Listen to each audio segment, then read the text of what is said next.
我跟了孟燕之5年，上一世我听了同行的话，以为孟燕之对我动了情。在孟燕之白月光回国后，几次3番找茬，落得最后一尸2命的下场。我死后，孟燕之与白月光举行世纪婚礼，而我成了旁人口中痴心妄想的代名词。再睁眼，我重生到问孟燕之爱不爱我这一天。孟燕之，你爱？你刚才说什么？上一世，我没察觉到他话里的冷漠，傻傻地问他，以后能不能陪陪我？我话没说清楚，我是想问今晚的汤你爱喝吗？如果你喜欢的话，我再去给你做。汤的味道不错，喝完整个胃都舒服了。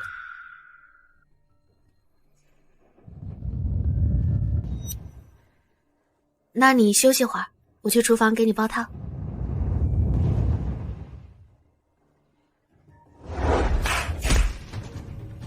前世，他的白月光得知我的存在之后，特意找上我那个同行朋友依依，让他教我如何拿捏孟燕之。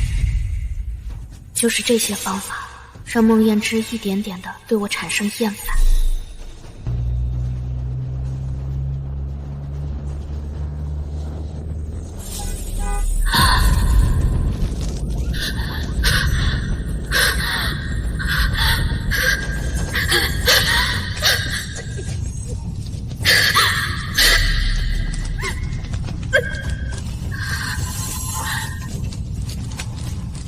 最终，我死在找孟燕之要名分的路上。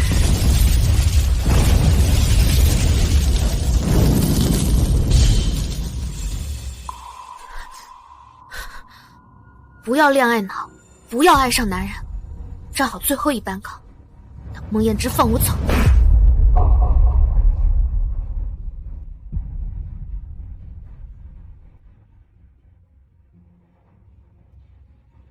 8月27日，要一直记得灵魂被高温炙烤时的痛，缺爱不可耻，但不能因小失大，让自己丢失生命。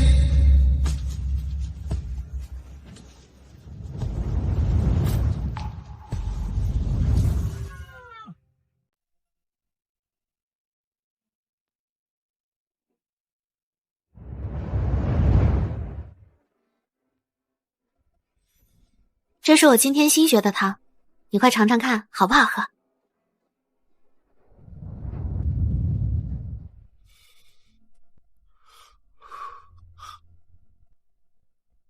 好喝吗？说吧，想要什么？之前你不是说想让我找点事情做吗？以免在外面给你丢人。我想过了，既然你觉得我做的饭菜味道不错，那我开家餐厅怎么样？毕竟我也就只有这点手艺能拿得出手了。我不想浪费这次重来的机会，我想试着自己做点什么，为离开孟燕之之后的生活做准备。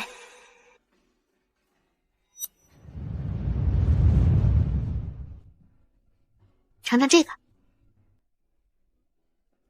这是我今天新学的。坐下来吃饭。跟其他人比起来，孟燕之算是不错的，但是他有很严重的大男子主义，我不能不打招呼就做自己的事业。况且孟燕之很大方，只要他同意，随之而来的就是资金和人脉的支持。我伺候了他这么久，薅他点羊毛不过分吧？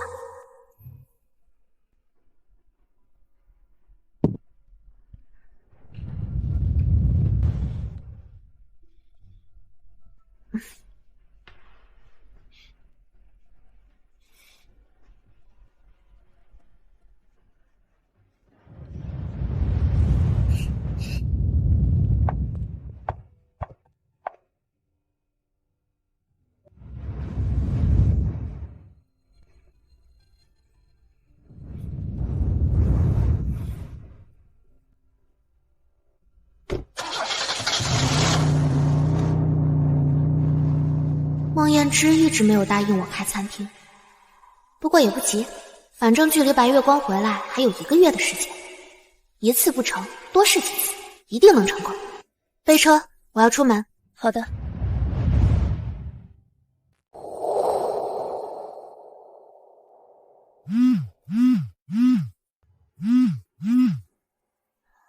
喂，你好。杨小姐，您银行账户的问题已经处理好了，后期有什么问题的话，随时跟我联系。好，谢谢。我将这些年从孟燕之手里拿到的工资3/7份，多的那部分存到新开的账户里，剩余的当做开店的流动资金。重生不是坏脑子，我没有聪明多少，只是上一世的经验告诉我，谁都不可信。我虽然有80%把握孟燕之会帮助我，但凡事都怕万一。杨小姐，是今天的菜品您都不满意吗？没有，你们的菜都很好，只是我也想开一家餐厅，想尽可能多学习那么一点点经验。抱歉，如果你介意的话，我现在就走。不，杨小姐，您能选中这家餐厅是我们的荣幸。您要是有时间的话，不如咱们坐下来聊聊天。好，您请坐。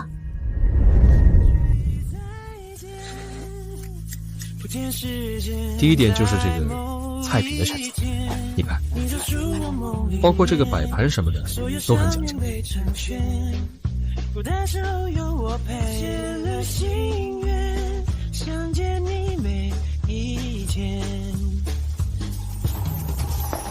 谢谢老板，你提供的这些建议真是太宝贵了，我都不知道怎么感谢你了。应该是我感谢杨小姐，愿意花时间听我唠叨才是。那杨小姐路上小心。好。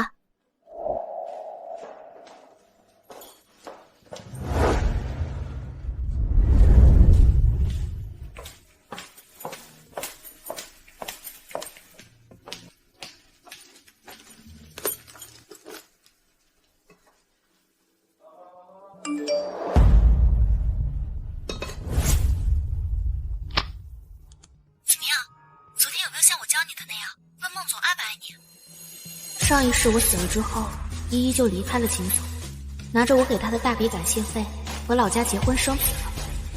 其实我不恨他被薛婉宁收买，说到底是我自己太蠢了。但凡我们聪明一点，就不会被他的话左右。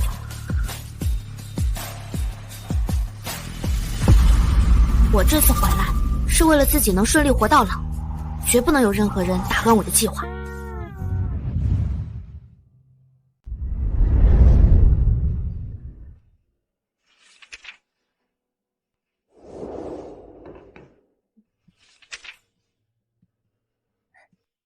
先生回来了。你回来啦？看看。中午我问了几个开餐厅的朋友，这是他们结合经验写出来的计划书。跟我的？难得你想做点什么，总得支持一下。好好研究，遇到什么不懂的随时来问我。那我先回房间看看计划书。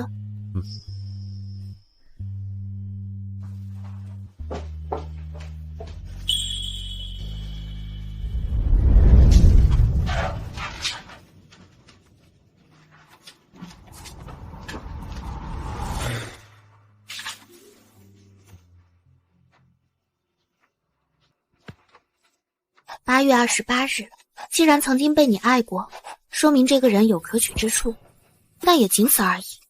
这个世界上还有无数风景等着你去看，还有无数美食等着你去品尝。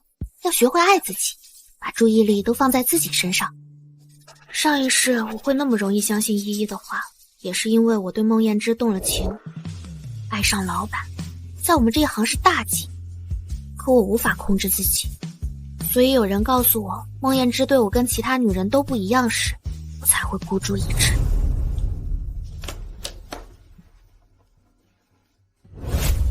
冷静，冷静，颜月心，不要爱上男人，更不要爱上老板。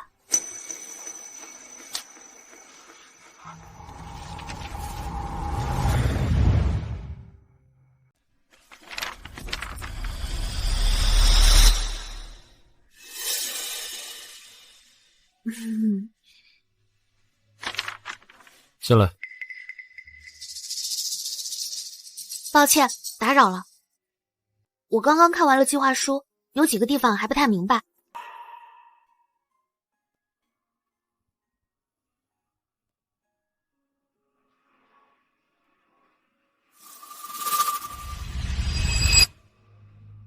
这么努力啊，看来你不是3分钟热度。就是这个，还有这个也不太明白。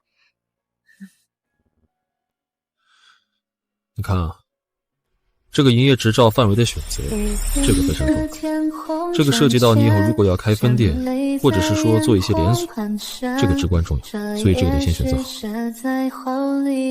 曾见面，沿途经过的从前，还来不及再重演，拥抱在一刹照亮圈，海潮声淹没了离别声，黄昏只留下不朽。谢谢啊，我全都明白了。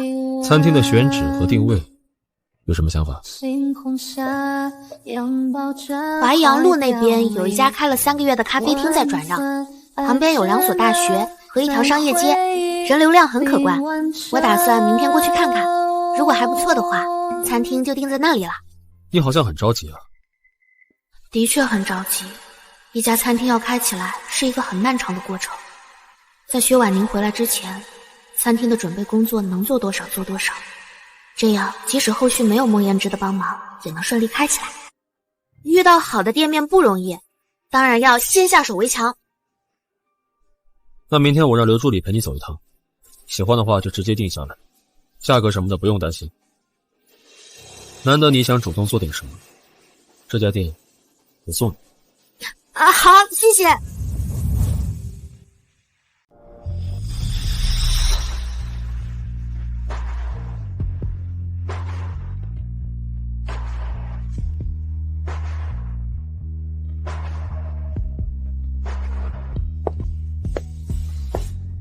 设计方案就这样定了，接下来就辛苦你了。杨小姐，您太客气了。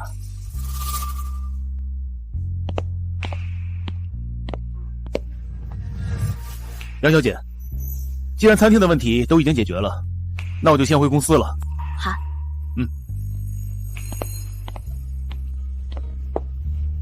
我什么时候要是有这么厉害的助理就好了。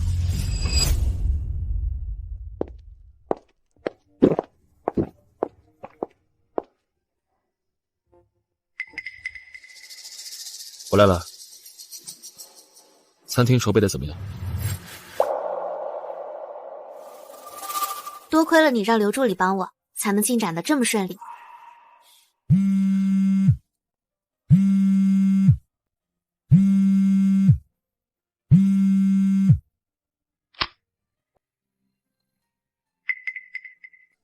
喂，我在家呢，晚上就不过去了。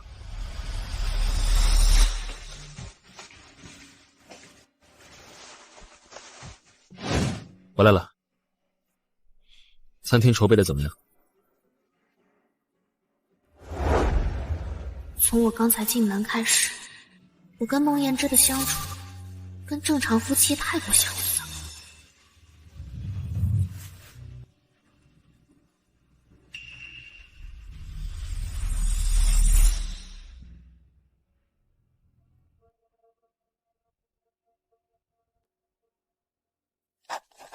9月16日，还有不到半个月，一切都将回归正轨。记住自己的身份，不要再痴心妄想。工作的时候再努力一点，要学会不再因为一些细节影响情绪。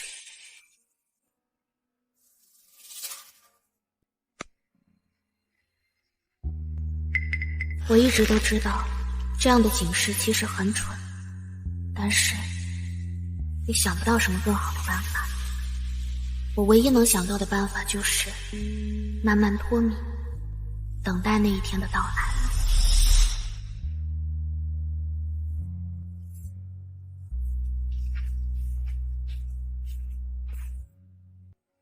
还不睡？想什么呢？还不睡？想什么呢？餐厅改造的进度挺快的，我在想还有没有什么纰漏。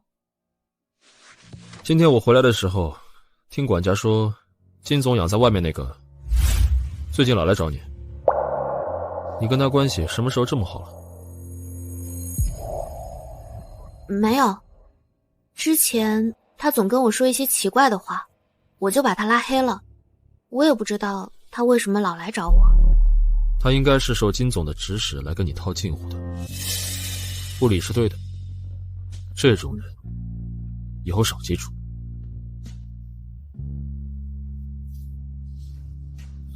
早点睡吧。这种人是哪种人？孟燕之，我在你眼里也和这种人一样不堪吧？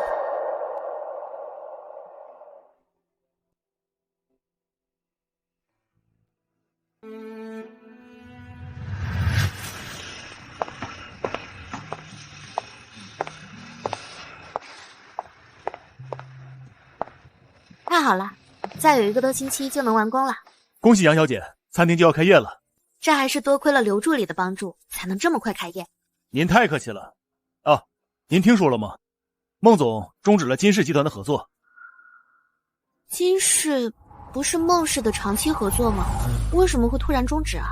或许是金总身边的人做了什么事，让孟总不开心了吧？如果没有重生一世，我肯定会以为孟燕之是为了我。还好现在不会自作多情了。等餐厅开业了，刘助理可一定要来捧场。一定。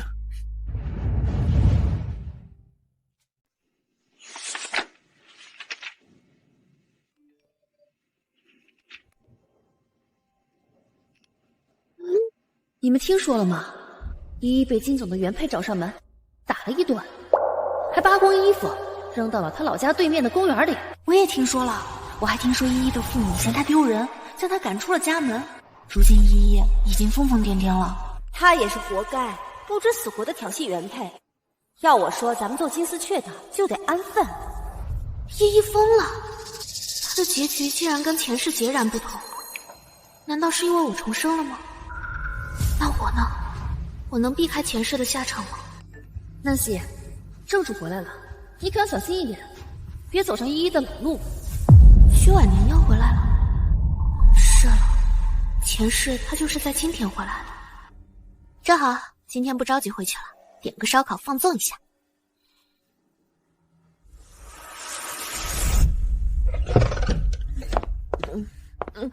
太太，我扶你。没事，我没喝醉，我还能喝。你知道吗？我的餐厅马上就装修好了，我也是有事业的人了。太太小心。没事，没事。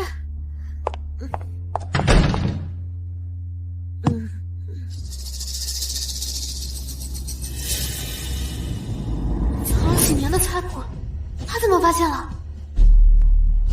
过来，咱们俩谈谈。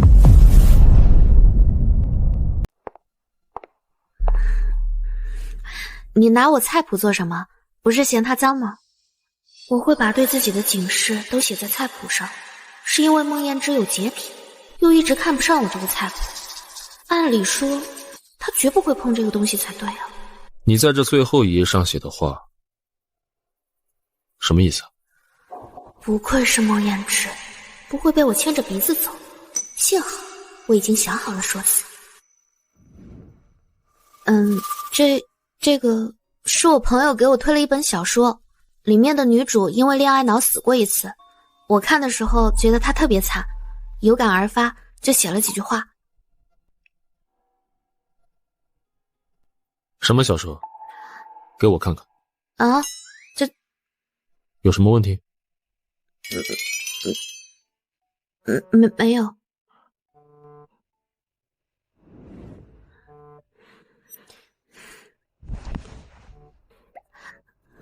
就是这本，女主爱上了不该爱的男人，怀孕的时候去找男友要名分，结果在路上出了车祸，一尸两命。火化的时候男主都没有去看一眼。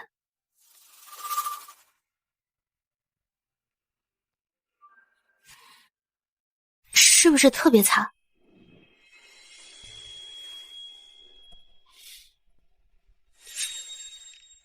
是挺惨的。时间不早了，赶紧洗洗睡吧。嗯。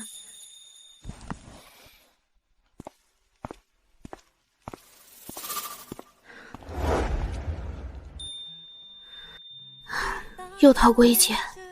今天不是薛婉宁回来的日子吗？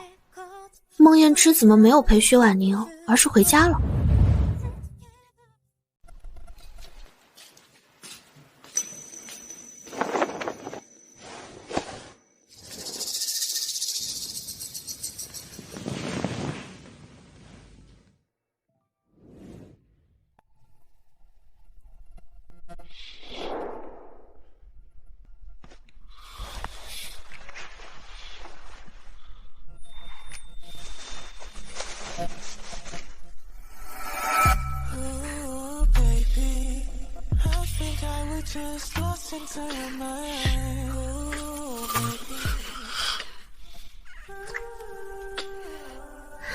等一下。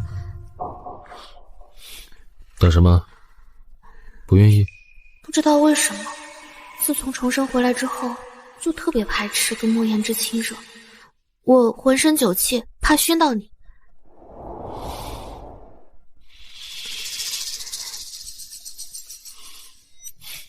香的。怎么办？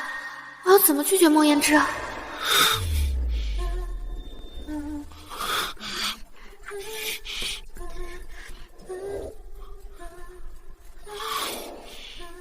专心点。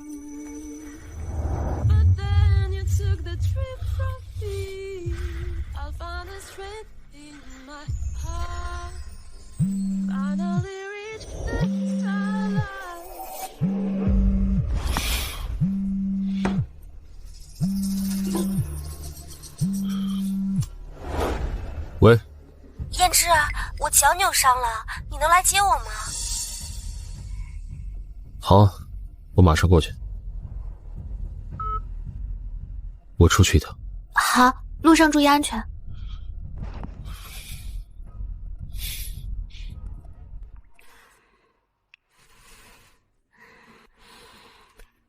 可以好好睡觉了。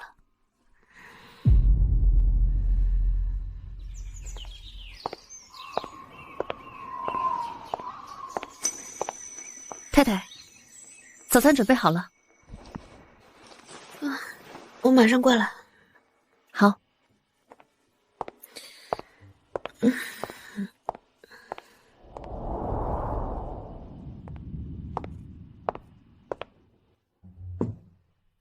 太太，您的早餐。等一下，昨天我那本菜谱是怎么到先生手中的？昨天中午的时候，孟总打电话来说一份文件不见了，让我在书房和卧室都好好找找。我当时正好在打扫卧室，就看见床底下塞了一个本子。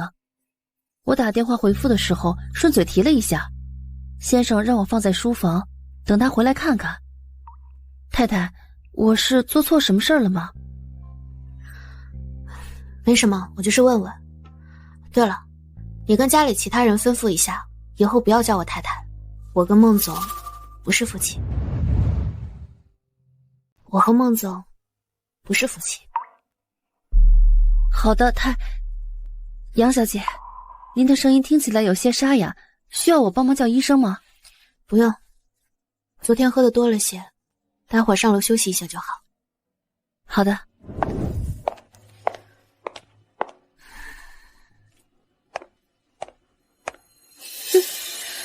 以后不要再叫我太太，我跟孟总不是夫妻，真是笑死了。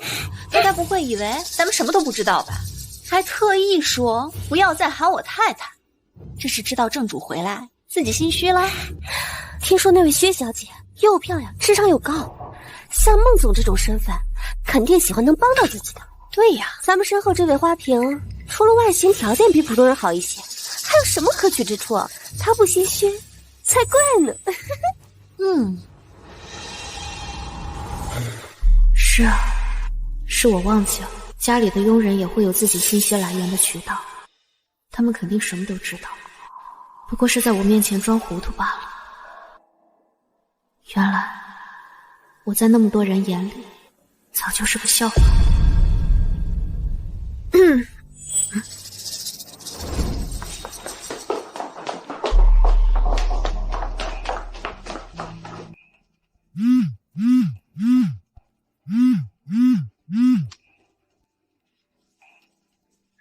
好，我马上过来餐厅。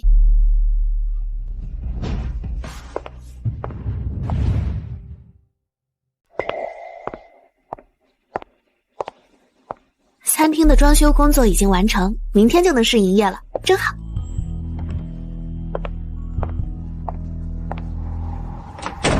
之前呀，咱们玩新娘游戏，我答应做冯吉的新娘，你还生气了，一直等到以后只答应做你一个人的新娘，才把你哄好。那个是我小时候不懂事，还提他干嘛？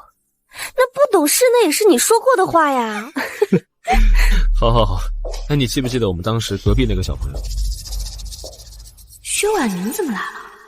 前世一直到我被孟燕之赶走，也没有见过他一面。是了，依依已经被金总的原配搞疯了，我又不跟同行聚会，薛婉宁找不到合适的人对付我，也只能他自己出手了。看来我重生果然改变了很多事情。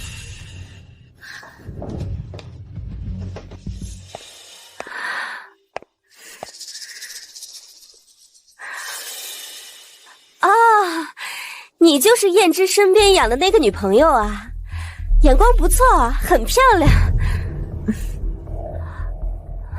哦，你可别误会我和燕之之间的关系啊，我们俩呢就是从小一起长大，家里玩笑似的定了娃娃亲，我和她关系很清白的。您放心，我不会误会的。青梅竹马加白月光，孟燕之永远的天才，有什么需要误会的？燕之，你养的这个女朋友说话很有意思呢，我也有点喜欢。杨小姐，我有点渴，你能帮我去倒杯水吗？好。你想喝水可以让佣人倒呀。哎呀，别心疼嘛，我就是想让你的女朋友尽尽地主之谊，难不成我还真舍得使唤这样的美人啊？那你心疼她，你还……我去接个电话。喂。好，我知道了。谢小姐，请喝水。谢谢。杨月心，你很有本事嘛，竟然能在孟燕之身边待5年，我还是第一次见到他对一个女人有这么长的兴趣。你回来了，他就对我不感兴趣了。杨小姐说话很讨喜嘛。谢谢薛小姐夸奖，您快喝水。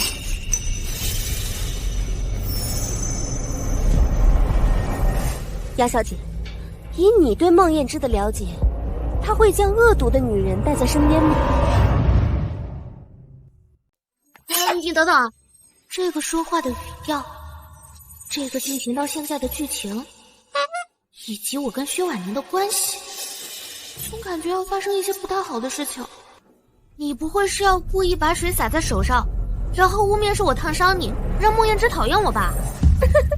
杨小姐，你很聪明嘛，连我都忍不住喜欢你了。薛小姐，如果你介意我的话，你可以让孟燕之赶我走啊。反正我不管是今天走还是明天走，我都可以的。虽然羊毛还没有薅够，但是我已经有了那么大一家餐厅，做人总得知足。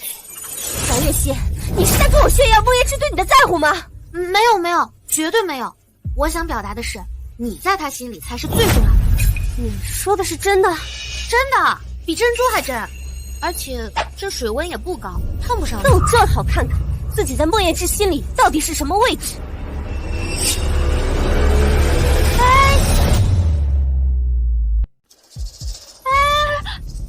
我们就不能再商量商量吗？你也看到了，这水温又不高，孟燕之她只要眼睛不瞎，就不会相信的。那这样呢？你这也太狠了！这手都肿起来了。不过，这剧情咱们非得走吗？只要孟燕之开口，我立马就走。以后啊，对你退避三舍都行，相信我。杨月心，你还在炫耀？你看着我的眼睛，我很认真要离开的。那你为什么不走啊？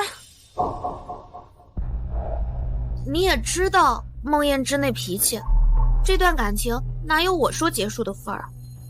所以，我也是无辜的。晚了。啊！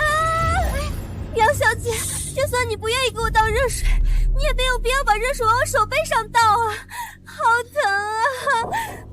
徐婉宁，前辈，你就相信我这一次，你不吃亏的，你信我，信我，信我。疼死了！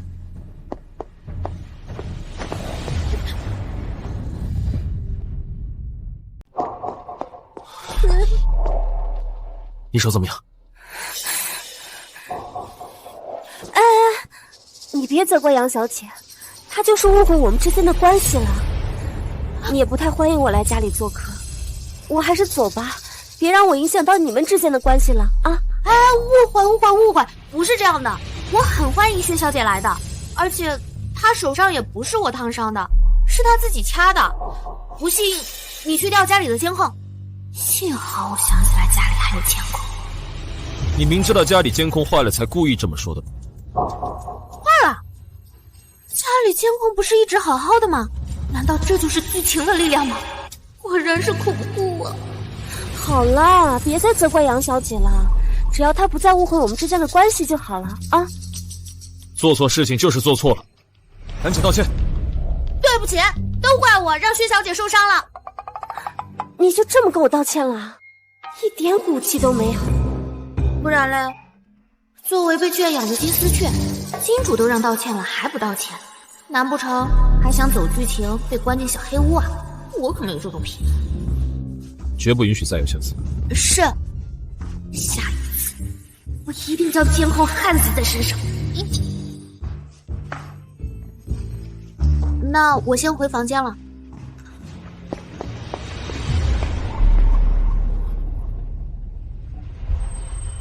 还疼不疼？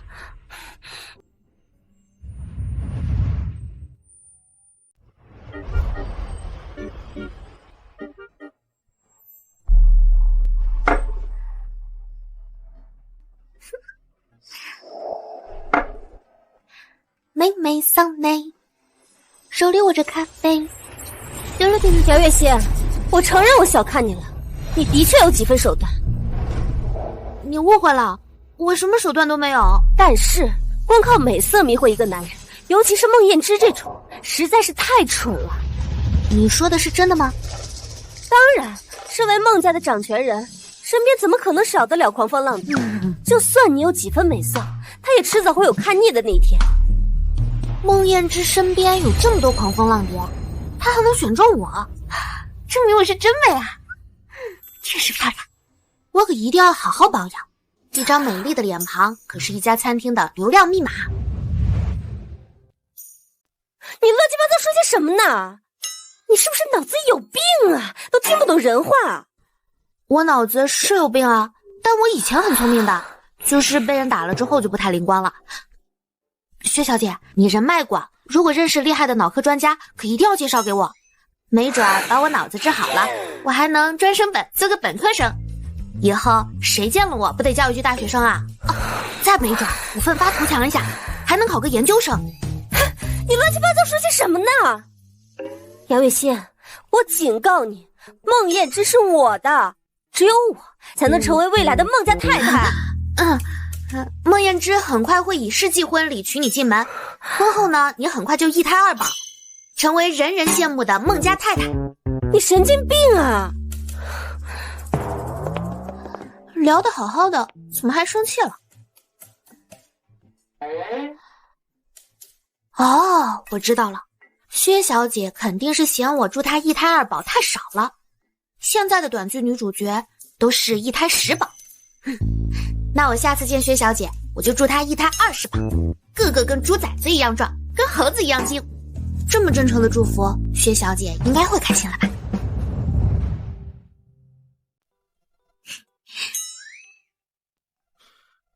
什么肯定会开心啊？我刚刚跟薛小姐正聊得开心呢，她就突然走了。你很喜欢薛婉宁？喜欢啊，薛小姐人很好，你眼光不错。我夸她未来老婆长得好，遣散费她应该会多给点吧。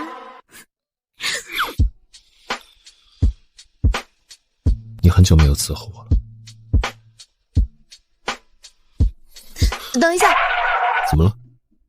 这天待会儿就黑了，薛小姐一个人回去可能不安全，要不你送送她？你现在倒是懂事了。为了平安活到老，能不懂事？快去吧。那你等我回来。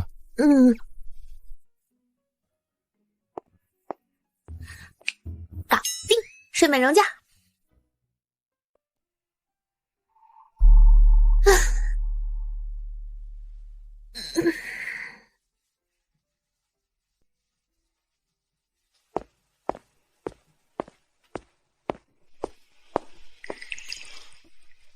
居然自己睡着了，小骗子！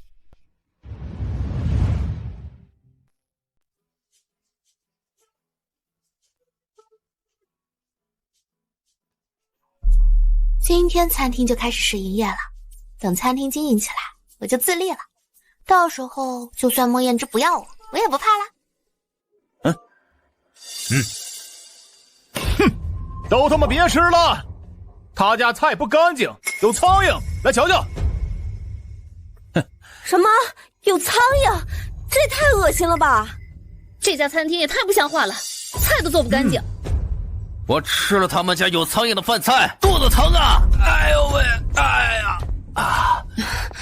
这位先生怎么了？对菜品有什么不满意？那是相当不满意啊！你瞧，你们这菜不干净，有苍蝇啊，这怎么满意？看看把我哥们吃的，肚子都给吃坏了啊！赶紧把你老板给我叫来啊！别急，我们老板马上就到。你好，发生什么事了？老板，这位客人说在咱们菜里吃出了苍蝇，现在和他一起的客人开始肚子疼了。太疼了，疼死我了！兄弟姐妹们，这可是黑店呀！哎呀，瞧见了吧？你们饭菜不干净，把我兄弟肚子吃坏了，这事儿你们必须给我负责到底。您放心，如果是我们餐厅的问题，我们肯定会负责到底。只是这位先生看起来很不舒服，要不先送医院吧？哎，各位，他肯定是想把我们支走，然后再销毁证据。对，你今儿要不能给我一个满意的答复，我就砸了你这家黑店，看你以后还怎么祸害其他人。你别砸了，别砸了我的餐厅，你别砸了！怎么能这样？别砸了！怎么这样？别砸了！你砸掉了，先生，先生，你冷静一点。住手！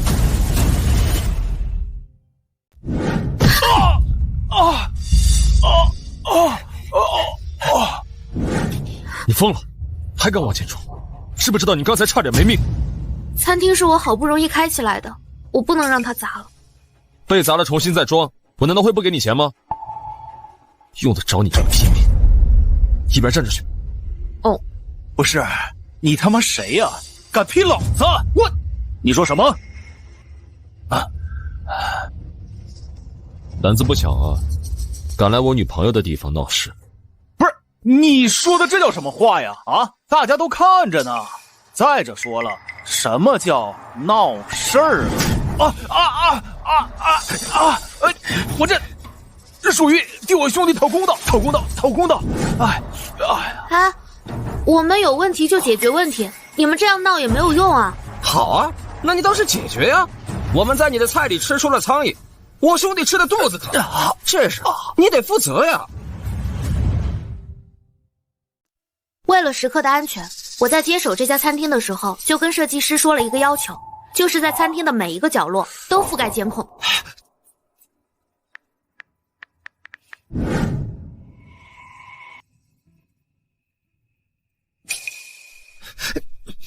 显然是他自己把苍蝇放进菜里的，这不明显讹人家餐厅的吗？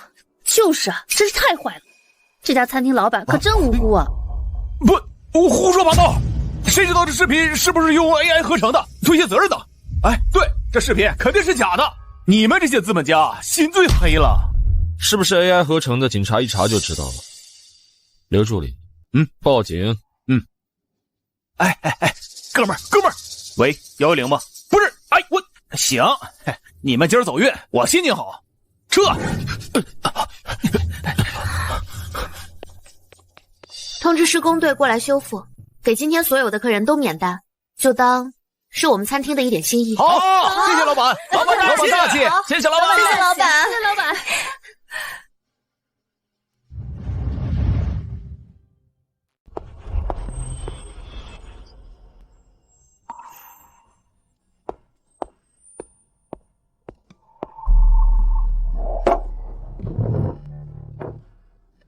你还是第一次来，快尝尝菜品，有什么不对的，我好让后厨改进。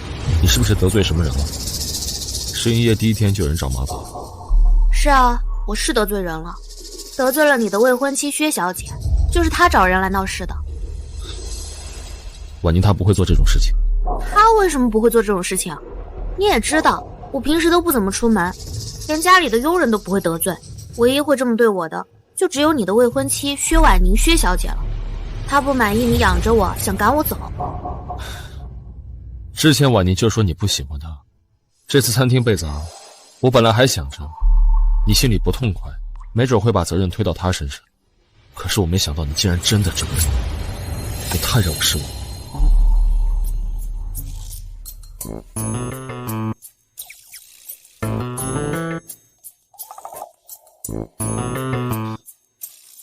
这没伤口啊。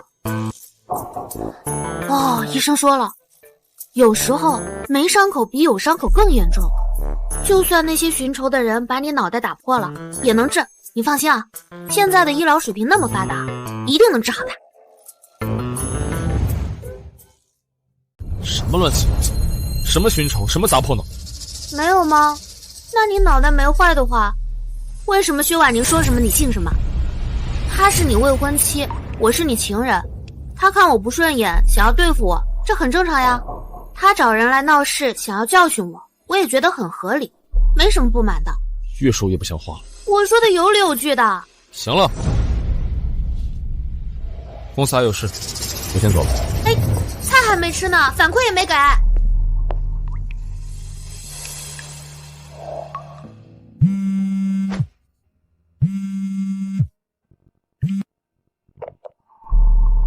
杨小姐，餐厅被砸的事我已经听说了。你放心，我不会退租的，你的房租我也会按时给你。谁稀罕你的租金啊？一开店就被人找麻烦，一看就晦气。我可不能因为你影响了我房子的风水，那我以后还能租给谁？你赶紧退租吧。我不退租。首先，我长得这么好看，怎么可能是晦气的人？其次，你以后租给谁跟我没有关系，我不管。最后，我们之前是签了合同的，你不租给我就是违反了约定，那我只能让律师跟你谈了。小姑娘，你不退租是吧？那你给我等着。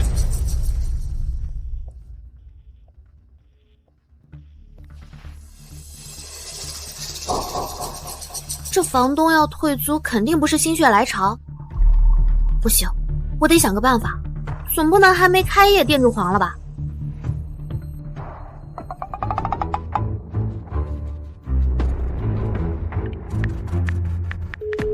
喂，刘助理吗？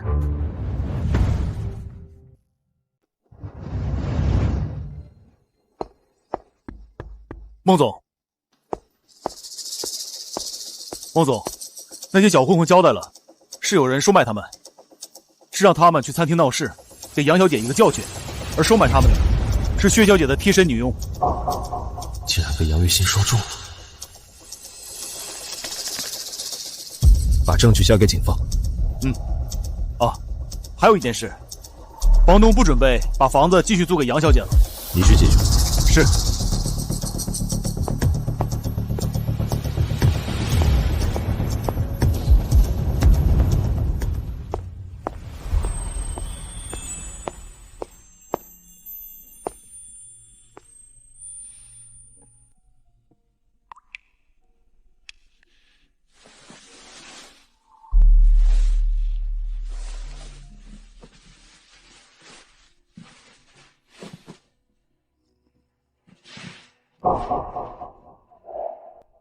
你回来了，不好意思啊，我睡着了。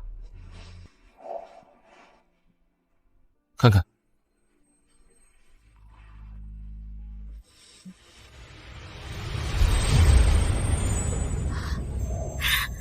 你把餐厅买下来了？我看你这么喜欢这家餐厅，还是买下来比较合适。孟燕之一直都是一个出手大方的金主，可这么贴心买店铺还是第一次。我懂了，看来这是为了保住薛婉宁了。你放心，我嘴很严的，保证不会乱说，破坏薛小姐的名声。跟他没关系。哎呀，我懂，我都懂。你有病！别老想这种乱七八糟的。准备一下，明天陪我参加一个酒会。好，我一定不会给你丢脸。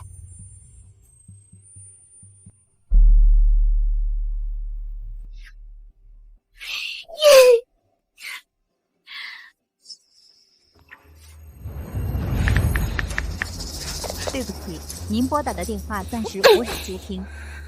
孟燕之竟然不接我的电话，一定是杨月心跟他说了什么，孟燕之才不理我的。杨月心，你给我等着！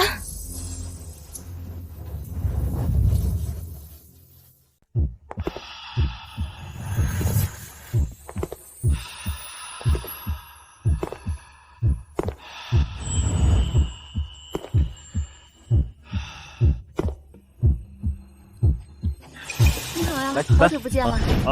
李总，干杯！哎，好久不见，这里啊，来坐。这不是顾家举行的行业峰会吗？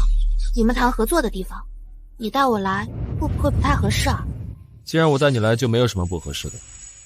而且，你不是一直想找机会宣传你的餐厅吗？这就是最好的机会。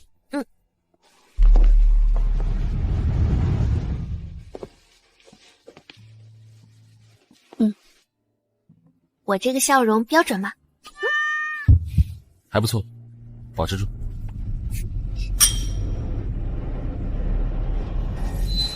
孟总，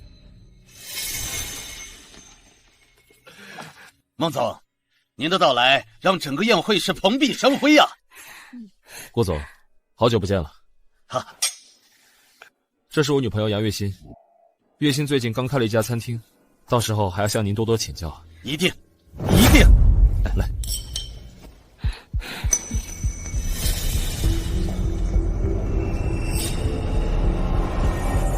婉宁，这孟总不是你的未婚夫吗？怎么带着一个金丝雀出来招摇过市的？这也太打你的脸了。杨小姐她比较会讨男人欢心。是吗？那我可要去会会他了。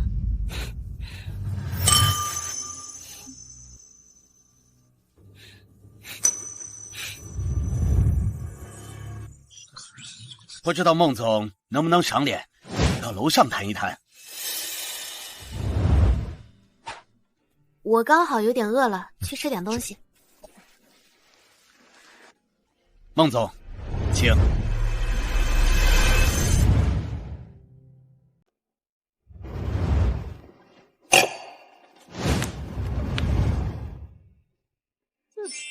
这个糕点味道不错，样子也精美，小姑娘肯定喜欢。回头打听打听糕点师是谁，要是能挖来我店里，又是一大特色。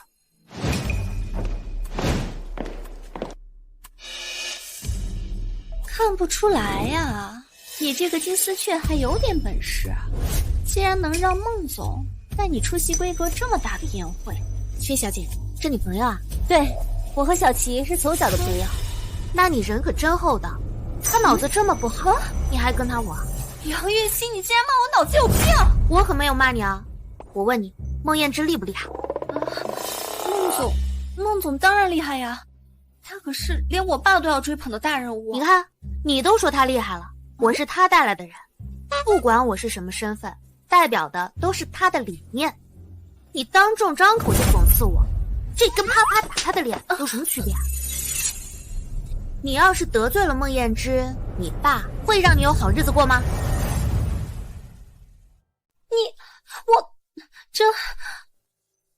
他说的好像有点道理。以后做事啊，长点脑子。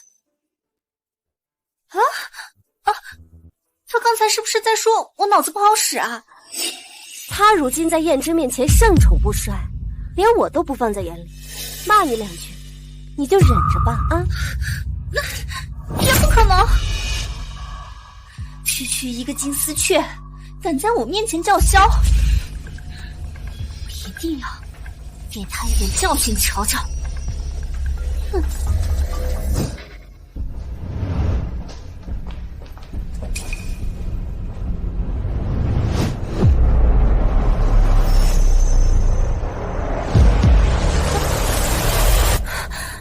对不起，我不是故意的。没事儿，小心点。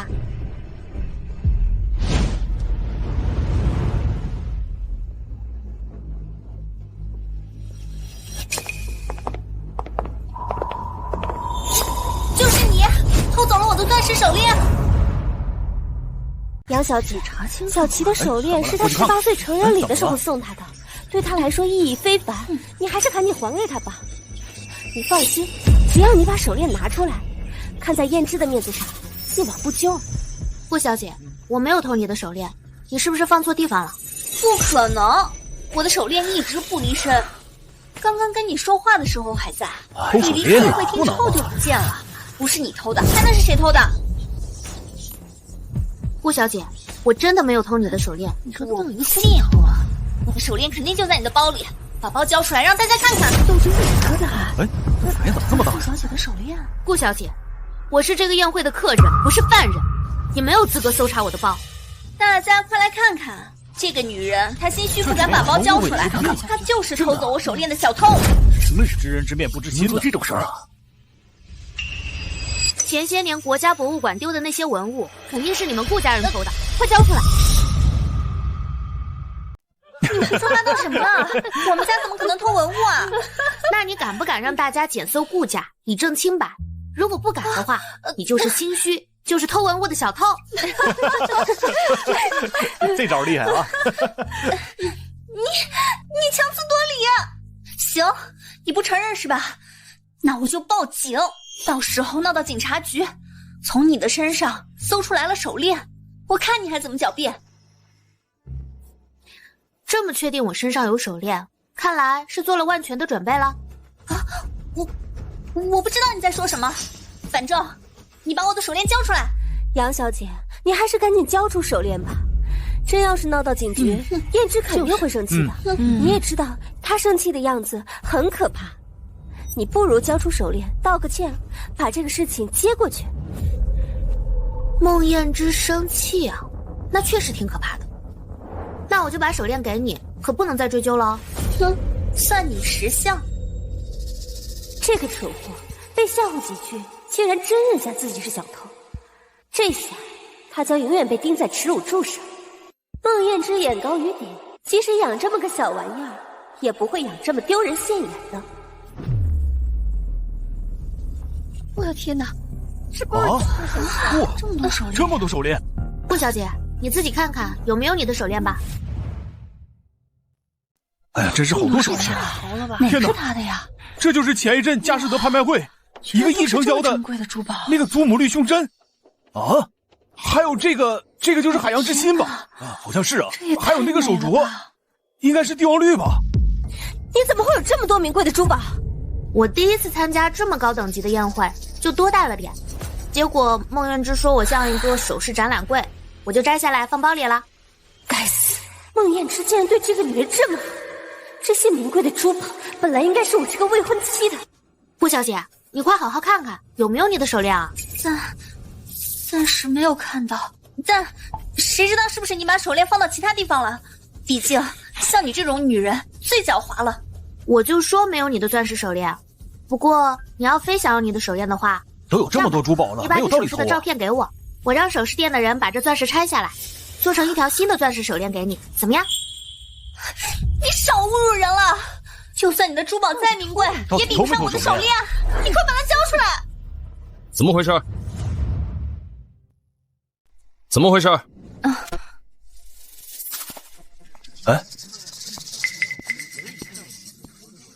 孟总，这是他。出什么事了？顾小姐的钻石手链丢了，正在翻我的包检查呢，结果还是没有找到她的手链。我就寻思把这上面的钻石拆下来，做成一个新的钻石手链，结果她还是不太高兴。这下顾小姐进退两难啊！杨小姐怎么可能偷你的手链呢？赶快道歉！我不道歉，他就是偷我手链的小偷。小姐，你的手链落在洗手间了。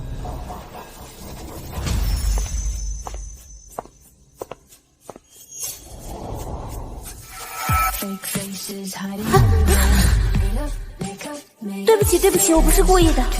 没事，小心点。我这包怎么开了？那么多珠宝，要是丢了可就坏了。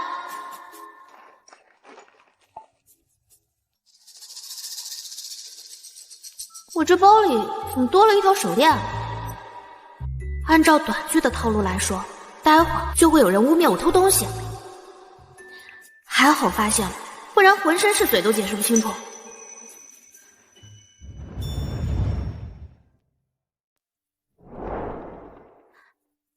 顾小姐，这是你的钻石手链吗？手链居然落在了卫生间。是不是？既然手链已经找到了，那你可以给我道歉啦。听不见杨小姐的话吗？道歉！对不起啊，是我冤枉你了。既然已经道歉了，就说明你真心实意认识到自己的错误了。那我要一个小小的赔偿，不过分吧？你想要什么？你也知道我的餐厅要开业了，我想让你在社交软件上转发我餐厅要开业的消息。啊？就这么一个要求吗？还不谢谢杨小姐？谢谢你啊。不用，我该谢谢你才对。谢我？对啊，要不是你，我哪有那么好的机会宣传我的餐厅？你说我是不是该谢谢你？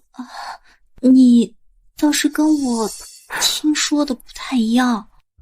那你是不是有点喜欢我啦？少自作多情了，我才没有喜欢你呢。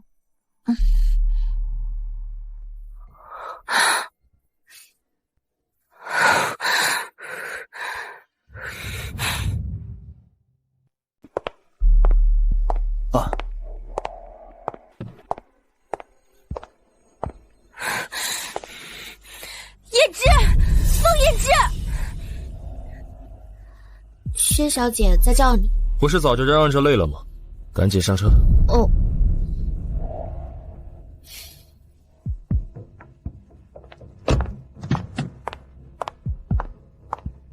叶芝，孟叶芝，开车。哎。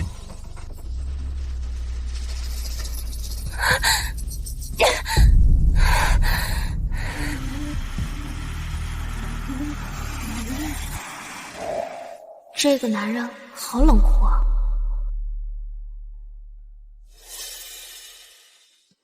你不用委曲求全的。嗨，我这算什么委曲求全？况且我不是已经得到补偿了吗？你看，我的餐厅因为顾小姐的转发提高了好多曝光度，还有好多人说要来打卡，我一定要好好准备准备，不能让大家失望。你是不是忘了，让你开餐厅只是为了打发时间？哎，记得，你才是我的大项目嘛。敷衍。杨元信，你好像跟之前不一样啊，就好像重生了。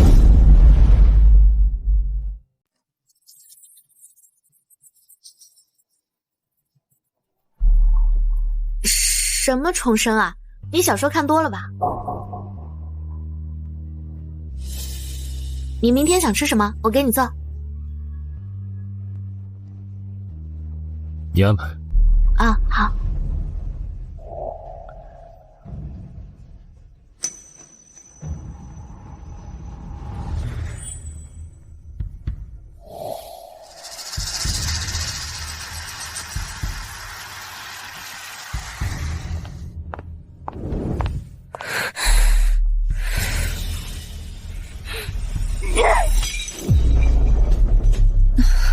孟言之竟然这么羞辱我，一定是养月新吹的枕边风，一定是他。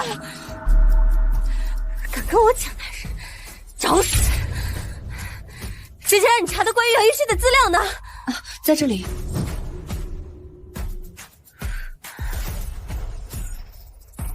哼，孟燕之真的什么都吃得下。你去，把他的父母找来。他抢我男人，礼尚往来。哼，我送他一家团聚。好的。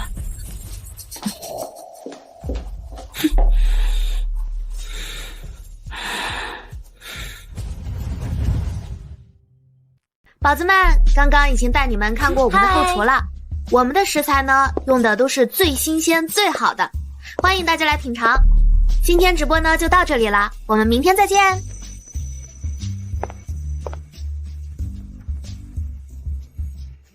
哇，哎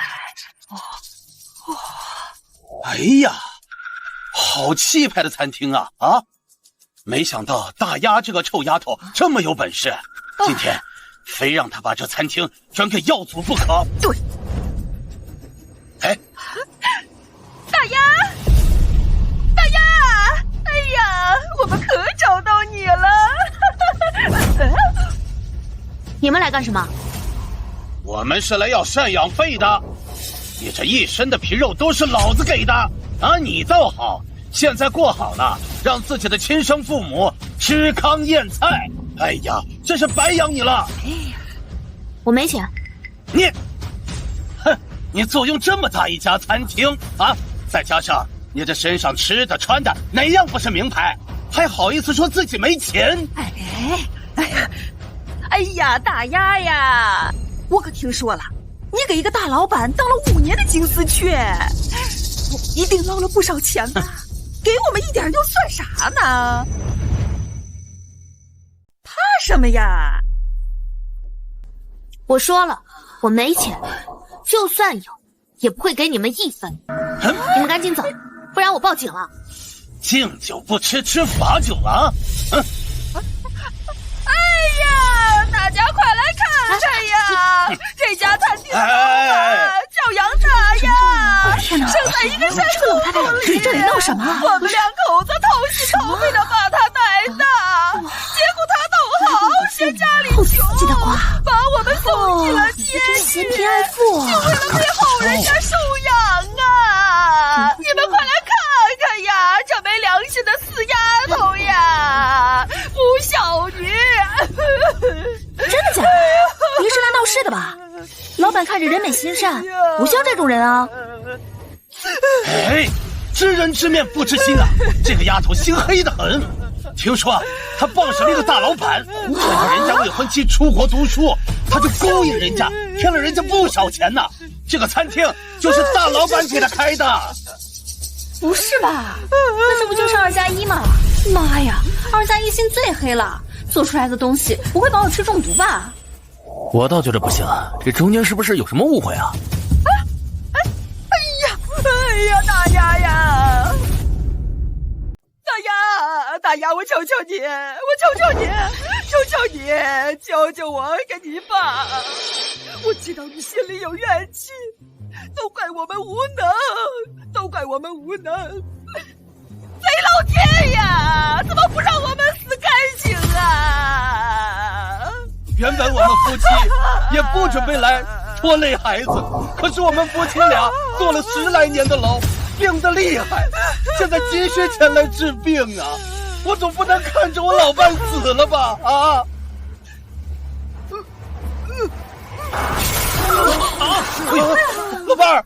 老伴儿，吐血了，这也太惨了！啊，小姑娘，你这看着人模狗样的，你不认父母不怕天打雷劈吗？就是天下无不是父母，就算他们过去做了什么错事儿，现在他们年纪大了，也知道错了，你就不能原谅他们吗？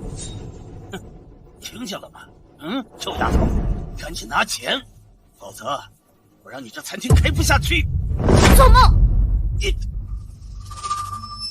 哎呀，都怪我不积德呀！怎么生下这么个冷血无情的女儿啊！哎呦，你是该跪，该忏悔，但不是跪我，是跪那个被你们害死的3个妹妹。你们当初帮瑶瑶族害人的时候，有没有想过会有今天的报应？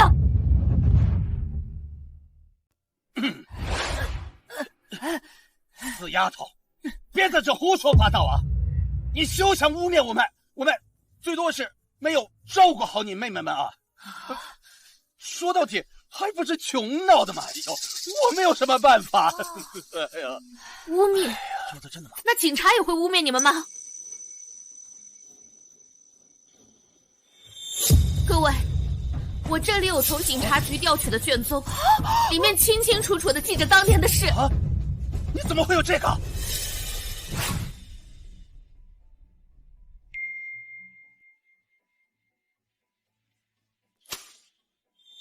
听我们家老刘说，有人把你父母捞出来了，看样子想对付你，你早做准备啊！刚好，我也在等他们来。金丝雀也有金丝雀的渠道，既然已经提前知道了消息，怎么可能没有丝毫的准备？什么乱七八糟的，我们没干过，我们没干过。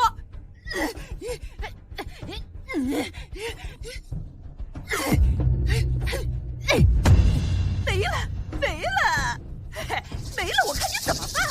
杨大丫，我告诉你，你就是我生的，你就得给我钱。你们撕的只是复印件，这样的文件我还有很多，还要继续撕吗？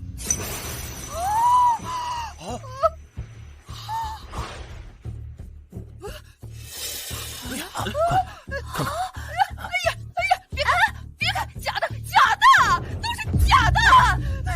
这哪是父母，分明就是恶鬼啊！老板真惨，摊上这样的父母。你们闭嘴！你们懂什么啊？儿子才能传宗接代，我们要儿子有什么错啊？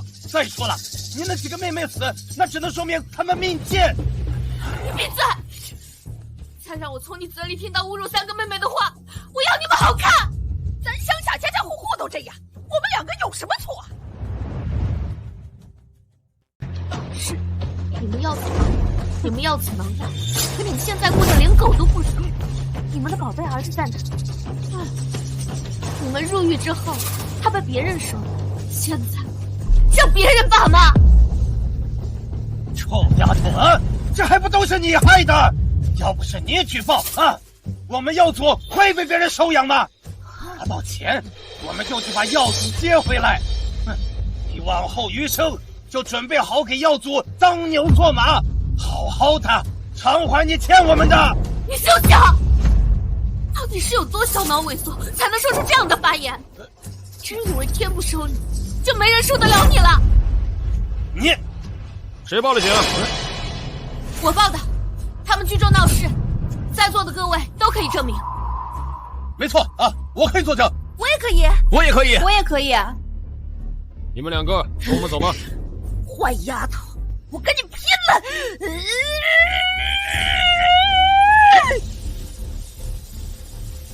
玉心受事！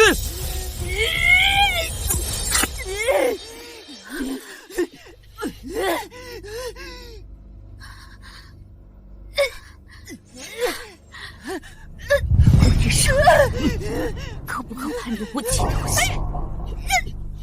他是故意的，放开我！他是故意的！先去医院。小声。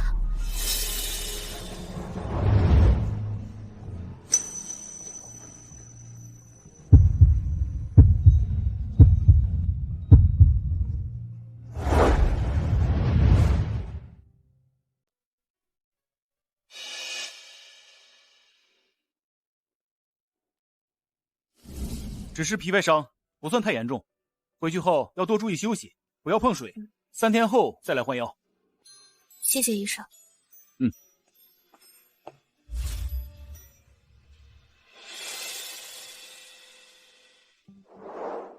杨月心，你是不是疯了？为了一个餐厅连命都不要了，真当自己钢铁做的？你知道的，我脑子不好，当时没想那么多。你少跟我拼，现在厉害，跟我耍心眼。杨云信，跟在我身边5年，我发现我好像一点都不了解你。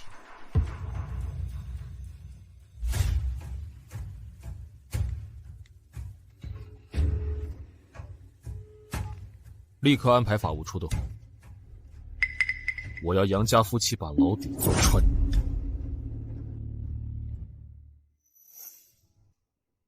等你挂完点滴，我送你回去。嗯。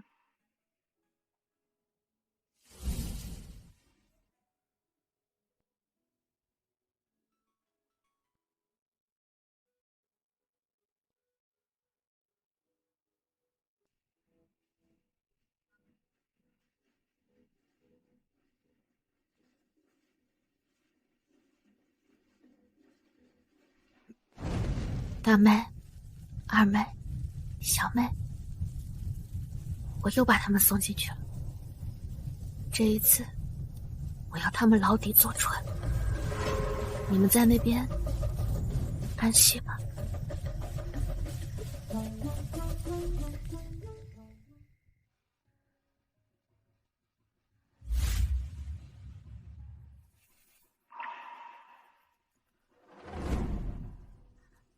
糟糕，孟燕之最讨厌这些封建迷信，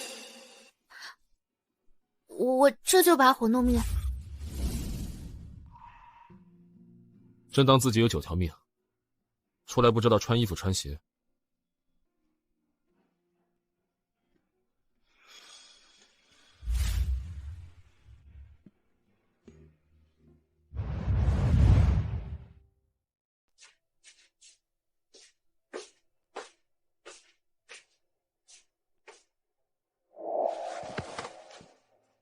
下次再敢不穿衣服不穿鞋出门，我就把你锁床上。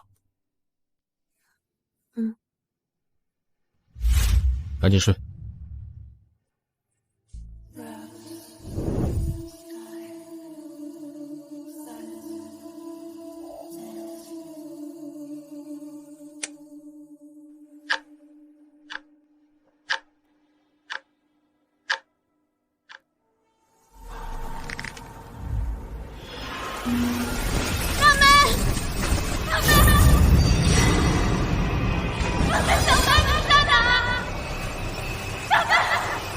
不要丢下我！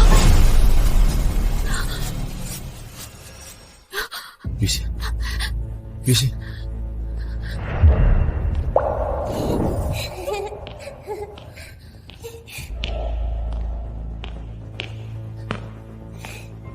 雨欣，醒醒！好烫，这是发烧了。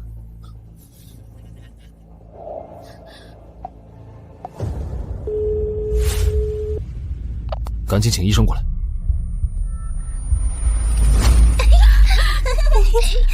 太好了，我终于找到你们了。走，跟姐姐回家。那些坏人已经得到报应了，没有人能再欺负我们了。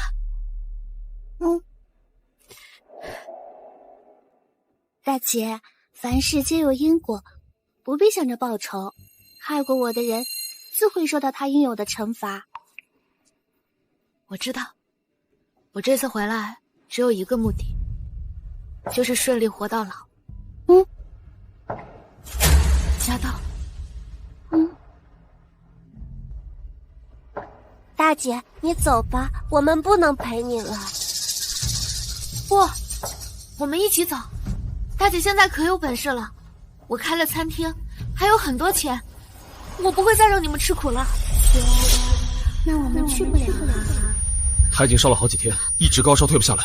那我也不走了，你们是我唯一的亲人，你们再打我就再打，这一次我再也不会抛下你们逃跑了。怎么样？大姐，我们不怪你。不，你们该打我干嘛？都怪我以前太多虑了，我不该躲在学校不回来的。如果你们就不会。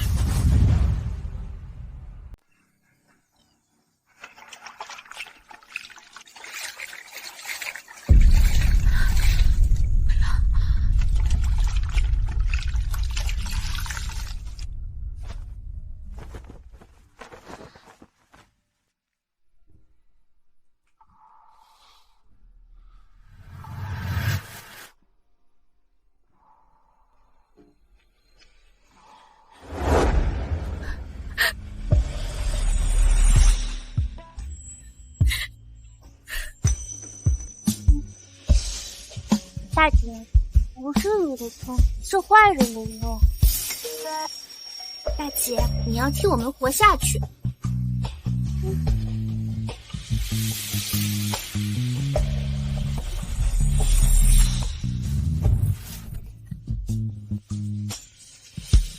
大姐，向前走，别回头。记住，出口有光，有人间烟火，但别忘记来时路。大姐加油！大姐加油！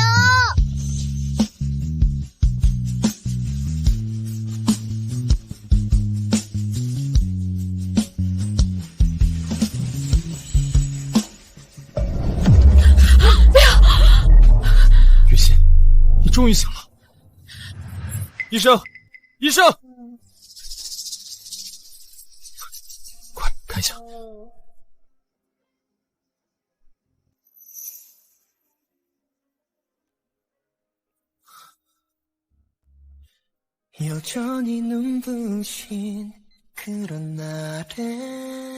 退了吗？孟总，杨小姐的烧已经退了，再休息几天就好了。太好了。你知不知道，你已经昏睡3天了？这么久吗？我以为就一会儿。你要干嘛？我口渴了，去喝点水。别动。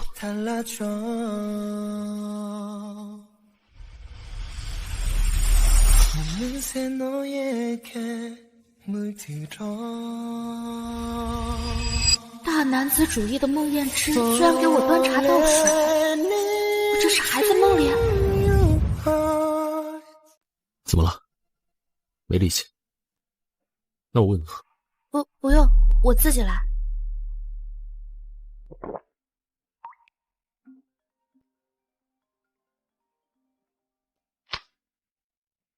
孟总，今天5点的高层会议，您别忘了参加。取消吧。还有，把我今天接下来的安排都取消。那今晚跟薛小姐的约会呢？薛小姐，薛婉宁，取消。孟燕之居然为了我取消了跟薛婉宁的约会。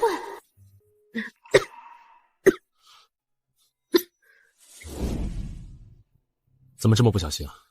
对于我为了你取消行程，很震惊？不是震惊，是惊悚好吗？跟了孟燕之5年，活了2辈子，这还是孟燕之第一次这么照顾我。难道这是死前的回光返照？有可能，毕竟前世我根本没活到这么大。看样子我得找医生检查检查，毕竟这辈子我有钱有事业，死了多亏啊！哎呀，怎么了？孟燕之，我好像要死了。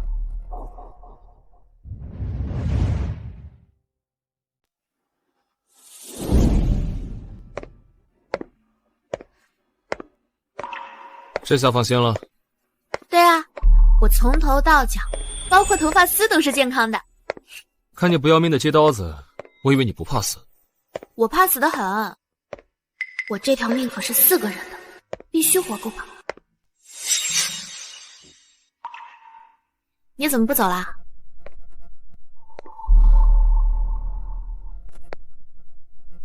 你突然靠那么近干什么？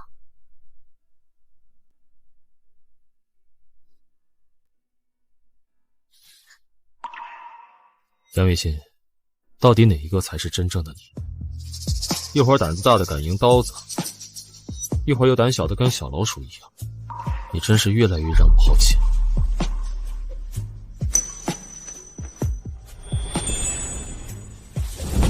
杨雨欣，你会一直陪在我身边的，对吗？你们在干什么？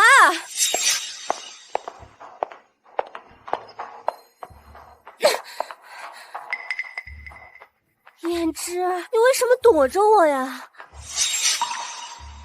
放手！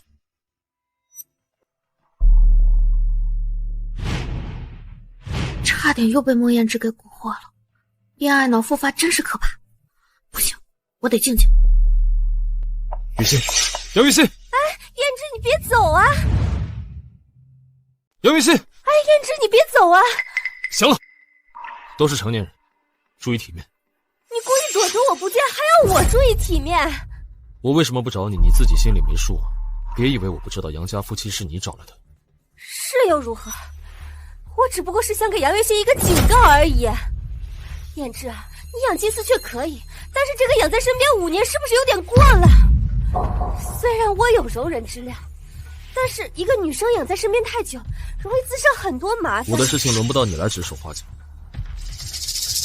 胭脂，你别忘了，我们俩之间是有婚约的。你是我未婚夫，你跟一个金丝雀纠缠不清，我还不能做些什么？我本来就没打算联姻，所谓的婚约，也不过是当初长辈的随口一提罢了。玩笑话，当不得真。你是不是喜欢上了杨月心？是不是？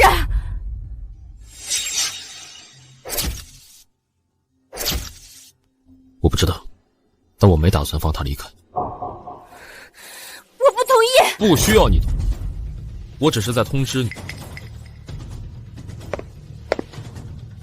还有，杨月心是我的人，你再敢动他，别怪我不念旧情。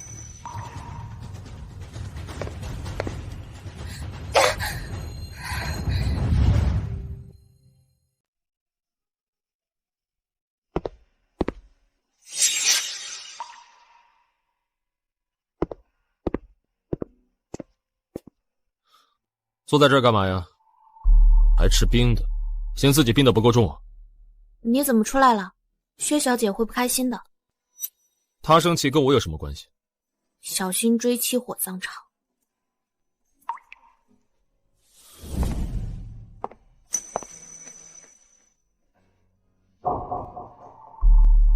哎，你放心去吃。走，慢吃。今天那种小炒好不好？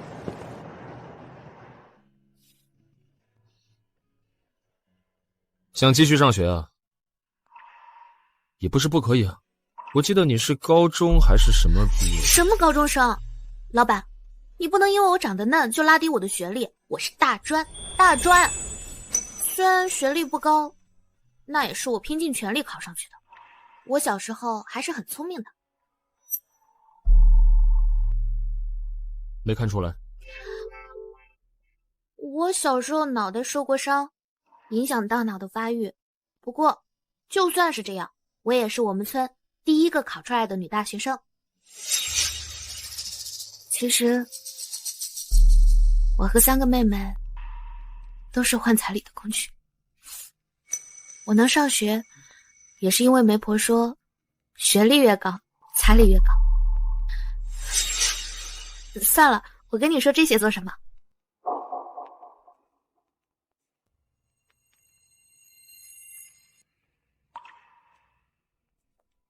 这不是你的错。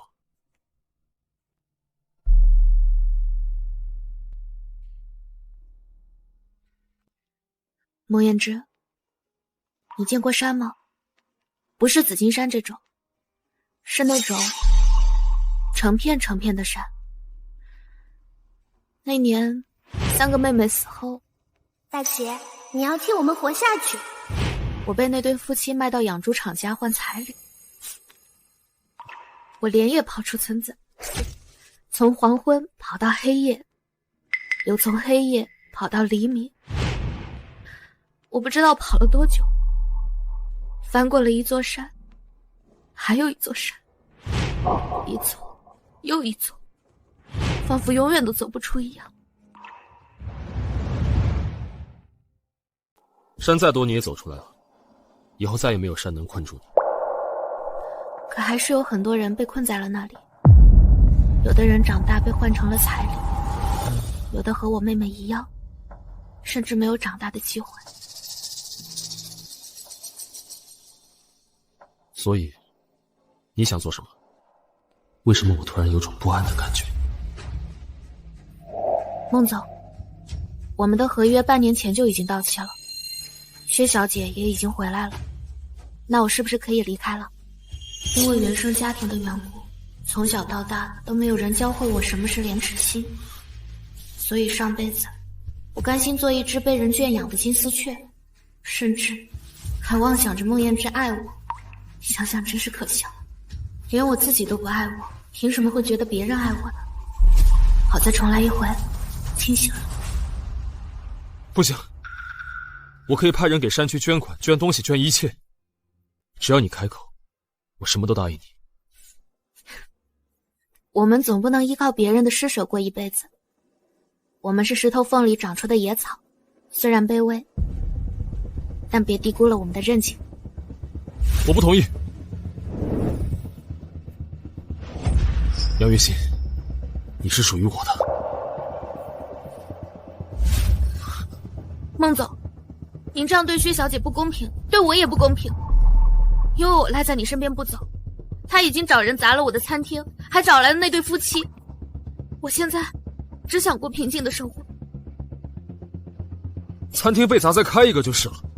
还有，我护得住你。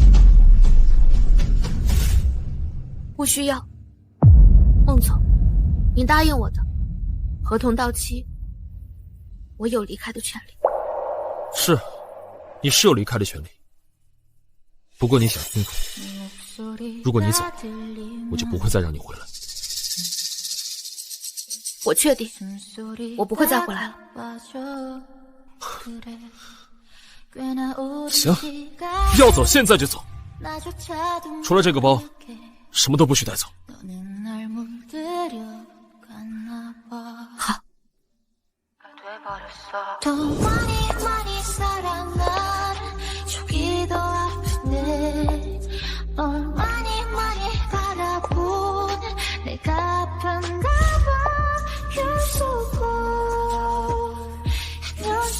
孟燕之，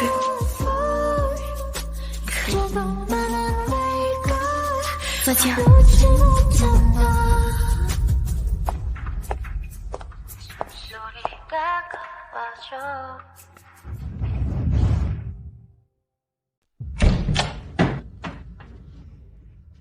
孟总，您不是说今天不来公司吗？你公司我公司，我能不能来？啊，通知下去，10分钟后开部门会议。啊，是。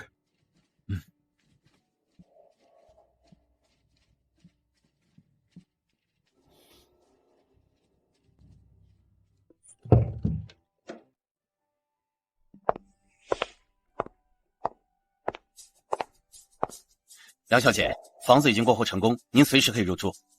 给钥匙。谢谢。不客气。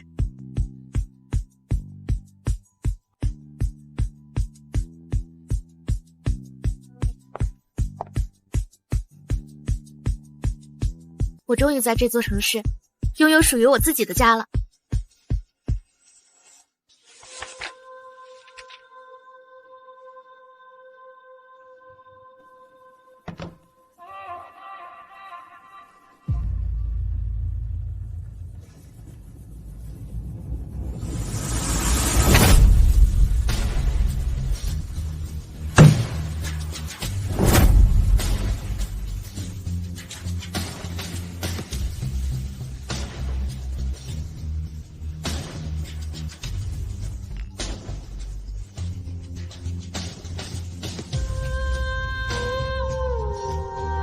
Hello， 大家好。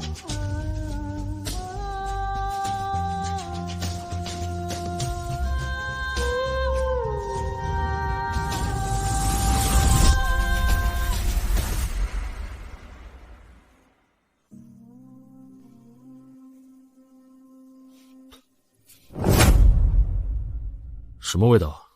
这么难吃？还不快撤下去！先生，我这就让厨房重新做一份。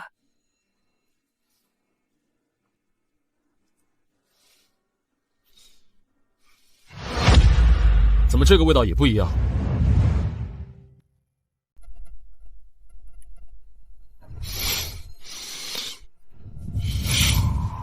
怎么这个味道也不一样？家里换厨师了？还有，我不是说过我的口味不能随意动吗？先生，厨师还是老张，家里的吃穿供应也都没变，只是太太在时，您吃的东西都是他亲手做的，咖啡也是他冲泡的。先生，太太一夜未归，需不需要我安排人寻找一下？不用，他以后不会回来了。撤了吧。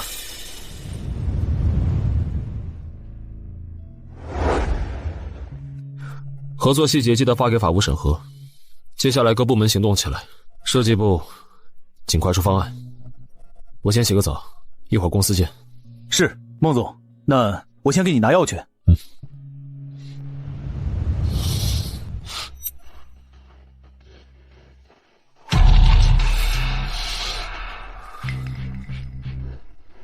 等等，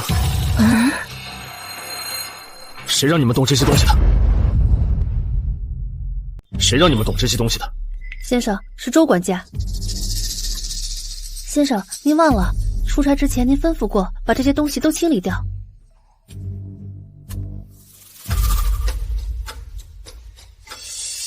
是我太累了，忘记了。还不赶紧扔了？等等，先别扔。啊，放回去吧。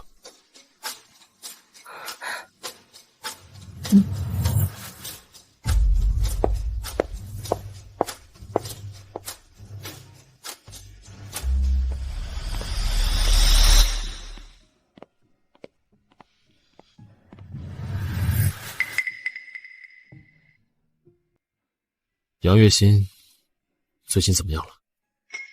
先生，我们已经半个月没见过太太了。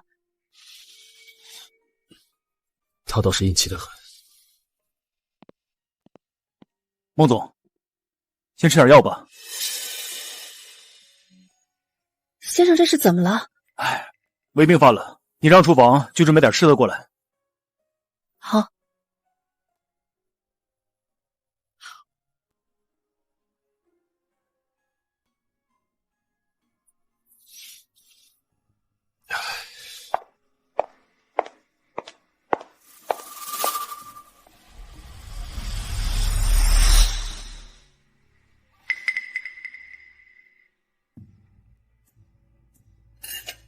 孟总，你已经好几天没好好吃东西了，先吃点东西垫垫肚子，免得这胃又不舒服了。先生嘴被太太养刁了，要不我打电话叫太太回来？去吧。不准去！他不是要走吗？走就别回来。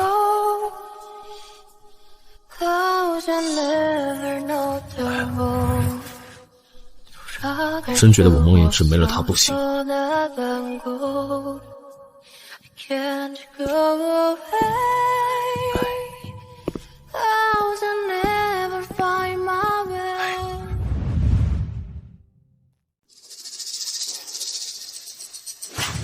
孟魇之，你又喝那么多酒，臭死了！杨月心。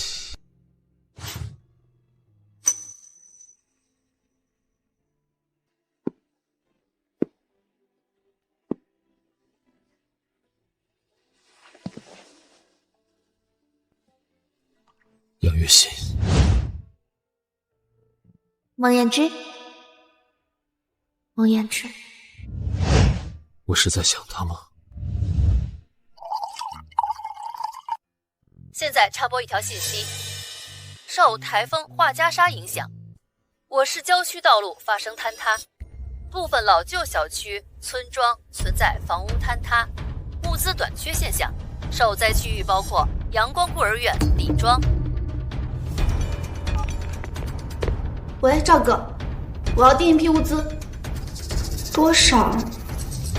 你那有多少我要多少，你帮我送到。真漂亮，去玩吧。谢谢姐姐。月心，老师您来了，快坐。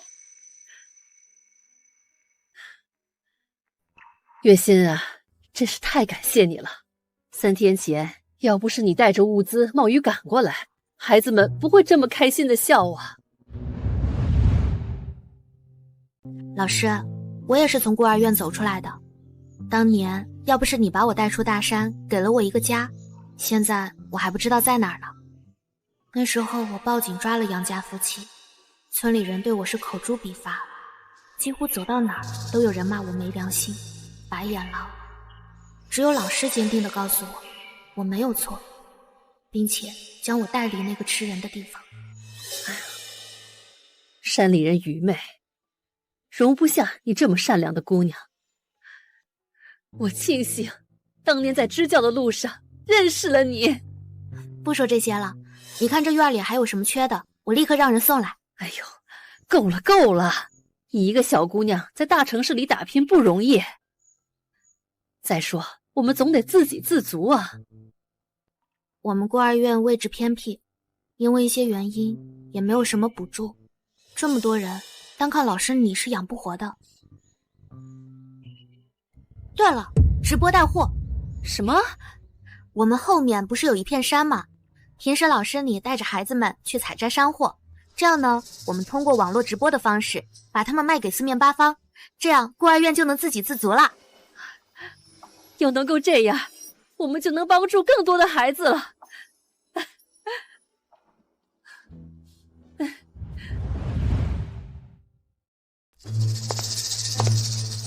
爸，什么？要我去穷乡僻壤献爱心？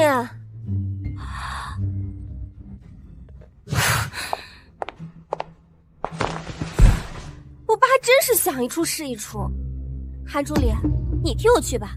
老规矩，让技术部门 P 几张照，要好看一些。是，大小姐。那物资准备100万怎么样？浪费那钱干嘛？那仓库里不是还有一批滞销的营养品吗？就用那个。可那些营养品已经过期了。过期怎么了？那可是高档营养品，便宜那些穷酸了。哦，对了，杨月欣最近在干什么？她还有没有继续纠缠燕之？那倒没有，不过，大小姐您自己看吧。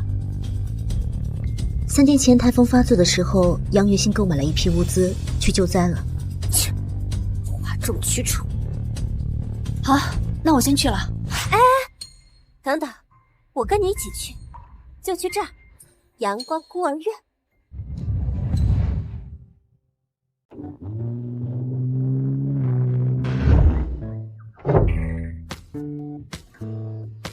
大家怎么都在外面站着？我们接到电话，说薛氏集团要来资助我们孤儿院，所以大家都在这儿等着。薛氏集团？不会这么巧吧？哎，车来了。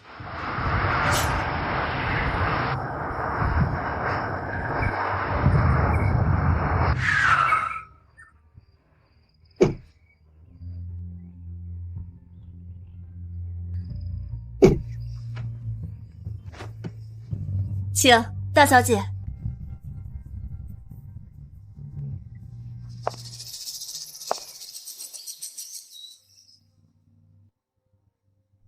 穿成这样来搞慈善，怕不是来走秀的吧？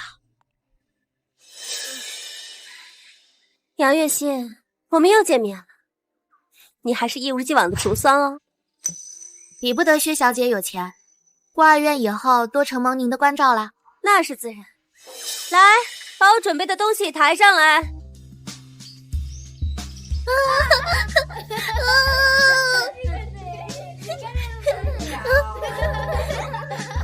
薛小姐你好，我是阳光孤儿院的院长，听说有美丽善心的姐姐来看他们，孩子们等半天了。院长，待会儿还有记者来采访，你们可得好好准备，别丢人哦。请。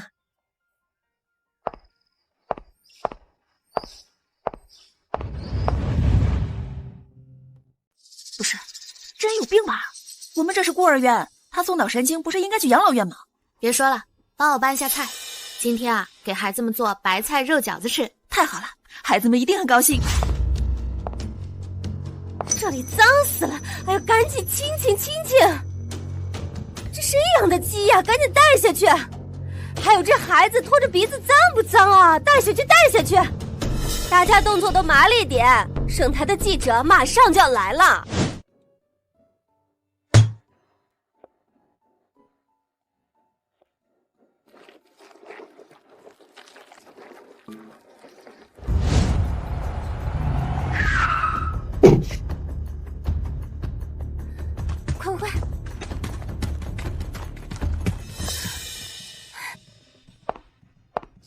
小朋友们辛苦了，我是薛氏集团的薛婉宁。不好意思，我们是来采访最美逆行者的，请问他在哪？他在……我就是你们口中的最美逆行者。今天我也是来给孤儿院的小朋友们送爱心的。看，这是我们薛氏出品的保健品，薛氏出品，皆是精品。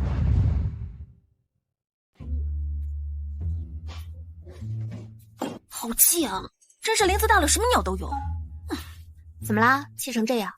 还不是那个薛大小姐，她那个脸皮啊，比那城墙都厚。3天前，咱们这断水又断电，情况危急，是月薪你不顾危险给大家进山运送物资。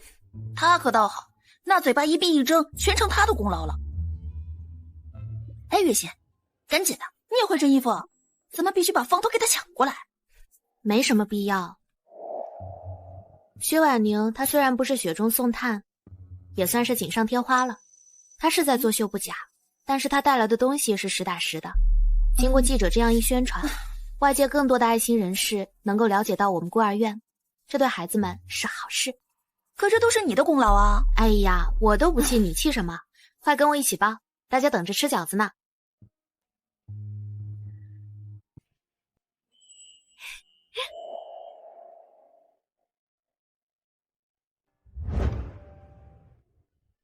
今天我们特地过来采访最美逆行者，你们先吃，不够我再给你们加。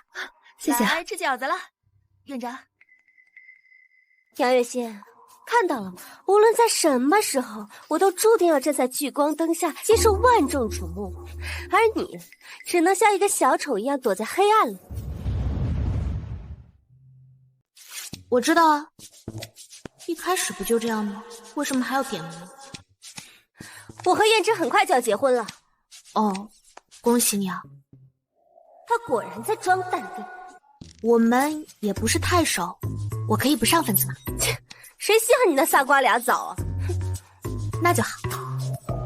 有这钱，不如给孩子们买棒棒糖。这饺子真好吃，我可以再来一份吗？好，我再给你加。啊，你看起来好眼熟啊！你才是最美逆行者。没错，他才是最美逆行者。刚刚我就感觉不对劲，那个谁妖里妖气的，明明照片上的最美逆行者勇敢坚毅，无惧风雨，就像这样。薛小姐，身为名媛千金，冒充别人可不太好。我听说薛氏产品的信誉一向很差，原来是管理者出现了问题。谁说我冒充啊？今天我也是来献爱心的。你们看，这是我薛氏集团捐赠的保健品。相比而言，他杨月心只不过捐赠了几颗白菜、几斤猪肉，有什么好称赞的？可是对他们来说，根本不需要这些所谓的保健品。他们需要的，只是一餐一饮，一份满足罢了。各位，请不要过度关注我个人，要更加注重慈善本身。不管是我还是薛小姐，都是希望这些孩子有更好、更光明的未来。杨小姐说的没错，可是慈善不是作秀，也不是产品发布会，我们要坚决抵制薛氏这种投机取巧的行为。没错，必须抵制，坚决抵制，坚决抵制，坚决抵制。小可，小可，你怎么了？小可，这怎么回事？快叫医生！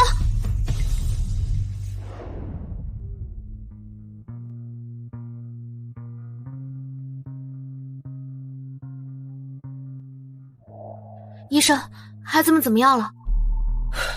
是食物中毒，好在吃的不多，催了吐，休息几天就好。食物中毒？不会是那些过期的保健品吧？闭嘴啊！找机会处理了。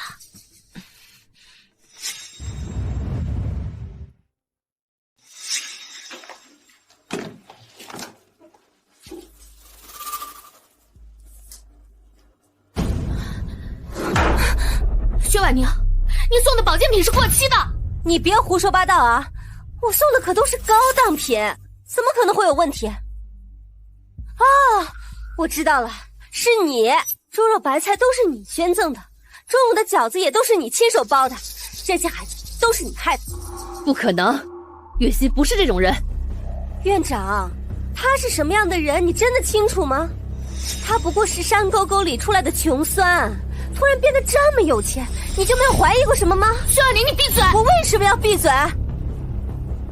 杨月心呀，他呀，是我未婚夫的情人金丝雀，他的所有的钱都是从男人身上骗来的。什么？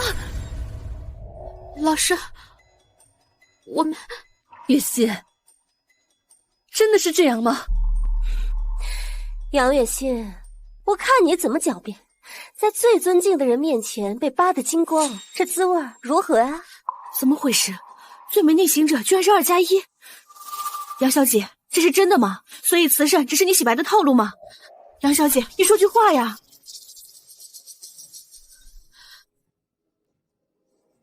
没错，我是。她是我女朋友。她是我女朋友。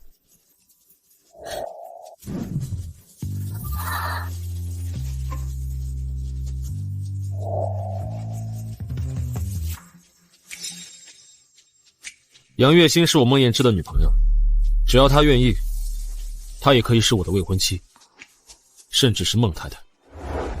燕之，你胡说八道！你和他只不过是契约关系，我才是你的未婚妻，我们是有婚约的。那只是长辈的口头戏言。今天我就当着记者朋友的面再次重申，我跟薛婉宁之间没有任何关系。不是这样的，燕之，你不能这样对我。跟我进来。我刚在外面发现这个韩助理在偷偷销毁这些保健品。孟总，这件事跟我没关系啊，都是大小姐的命令，是她非要用那些过期保健品的。你怎么敢这样做？你敢打我？我恨不得杀了你！他们只是只有几岁的孩子，几条贱命罢了。冷静一点，他做错了事，自然由警察来管。不，我不要做了，燕之，我知道错了，我真的知道错了。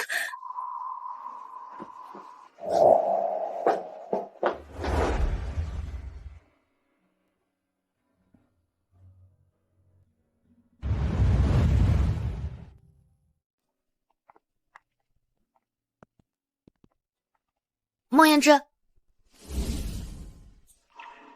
今天谢谢你啊。就这些？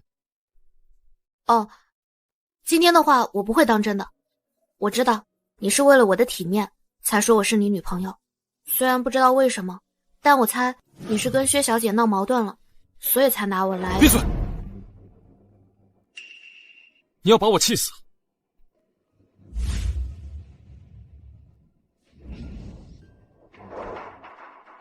杨月心，最后再给你一次机会，要不要回来？我可以当做之前。我不要。什么？我不要。孟燕之，我不要回到你身边。啊！别打脸！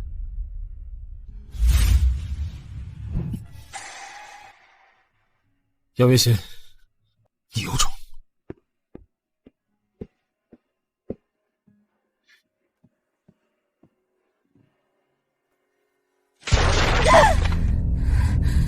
贱人，竟然蛊惑孟燕之跟我解除婚约！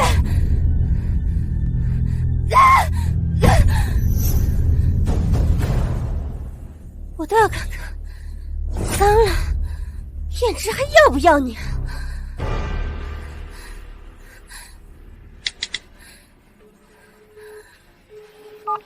喂，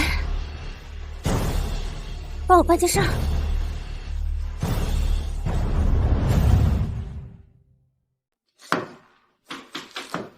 谁啊？您的快递，麻烦签收一下。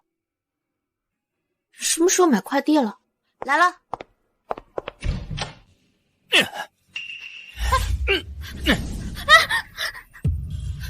别叫啊！你要是叫太大声，我手一抖，你小命就没了。大哥，我抽屉里有钱，你都拿去，就当是妹妹孝敬你的。你放心，我绝对不会报警的。妹妹还真是贴心呐，但是哥哥关的时间太久，不想要钱，想要女人，陪哥哥玩一下吧。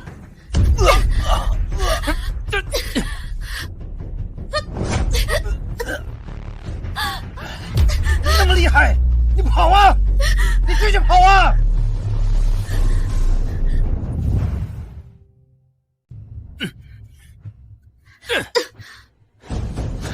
哎呀，妹妹，你也别怪哥哥几个，要怪就怪你自己得罪了不该得罪的人，配合点，少受点罪，你说呢？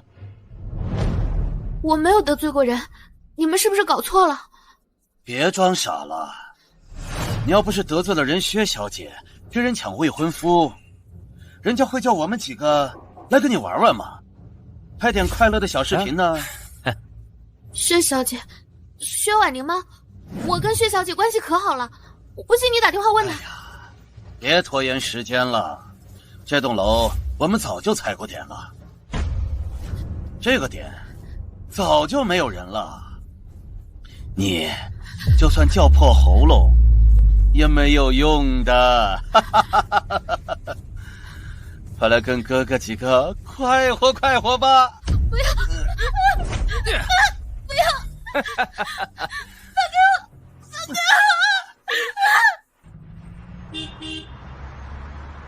这个月市场部必须做到以下几点：第一，扩大经营范围。孟总，不好了，杨小姐都出事了。于心，哎，出什么事了？这是什么情况？出什么事了？杨于心，你就是孟衍之啊？去做个笔录。跟我来吧。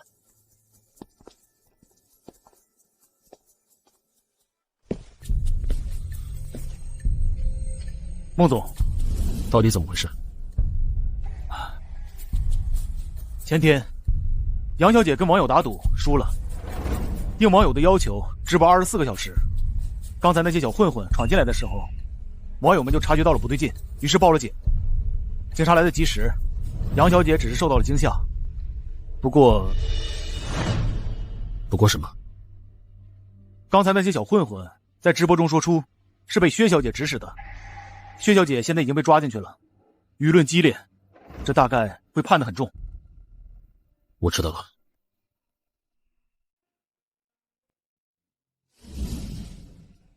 你怎么样？我还好。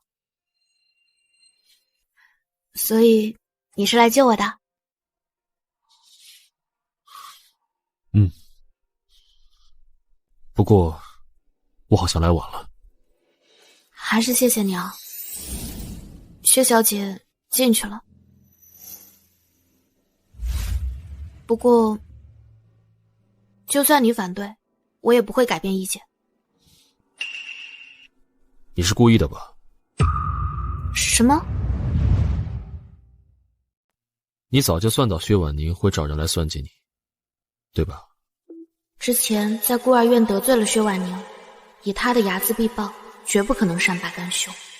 可我的能量太小了，只能靠舆论自保。我听不懂你在说什么，我有什么资格控制别人想干什么？其实你不用这么防备我，我早就发过声明，薛婉宁跟我没有任何关系，况且她做了恶事，也应该受到惩罚。姚月心，跟在我身边5年，你可以试着相信我。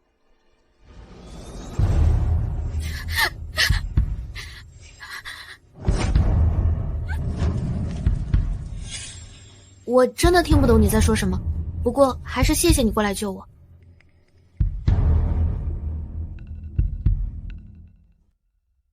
都7点了，孟总，我该直播了。好。你不走吗？我不会妨碍你的。如果觉得辛苦的话，就回来吧。我很开心，为自己的前程奋斗，怎么会辛苦呢 ？Hello， 宝宝们，我是杨月欣。不用担心，我现在已经平安了。刚刚是挺危险的，不过还好有你们，感谢你们，比心比心。刘助理，啊，你见过杨月欣这么像吗？好像没有。我也没有。她陪在我身边5年，我好像从来没有认真了解过这个女人。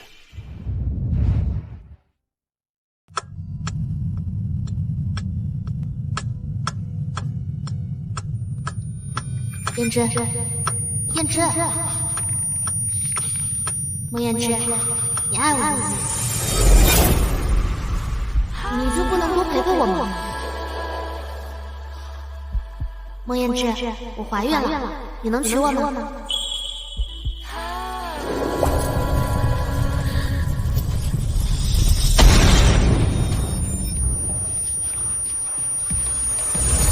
杨月欣，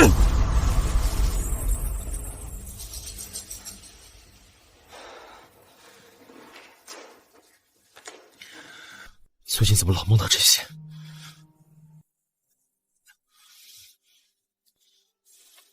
刘助理，进来一下。孟总，把杨月欣直播间上架的工艺品全都买下来，当做员工福利。孟总，这恐怕不行。杨小姐直播间的工艺品已经卖光了，销量这么高吗？是啊，杨小姐最近她实在是太火了。还有，我听说飞腾集团的总裁已经约见杨小姐，商谈投资的事情了。我还听说他们打算一起做一个新的品牌饮料，叫做蜜雪冰城。联系飞腾总裁，就说我有个合作要跟他谈。是。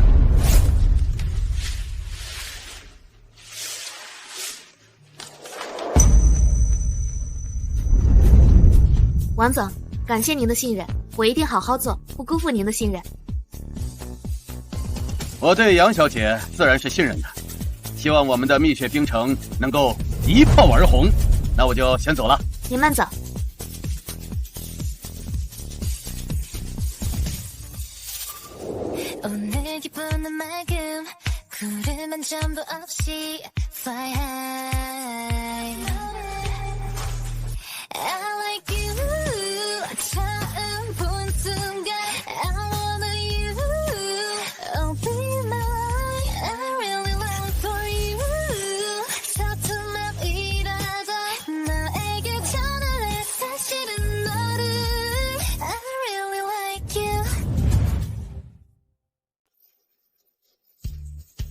杨总，杨总，麻烦你抽5分钟时间看看我项目，我保证一定能让你赚大钱。杨总，请抽出5分钟，我有个天才版项目，你一定感兴趣的。杨总，看我的，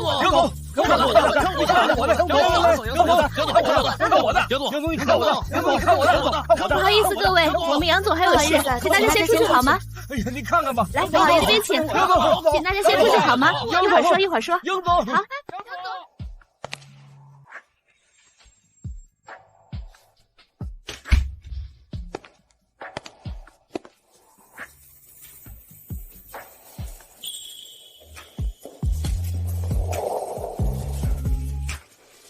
杨总现在还真是香饽饽呀。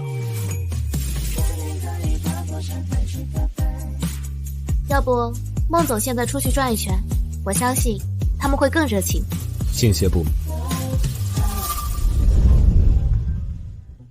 月心，我一直忘不了你。我们复合吧。孟总开什么玩笑？这可不好笑。我没开玩笑。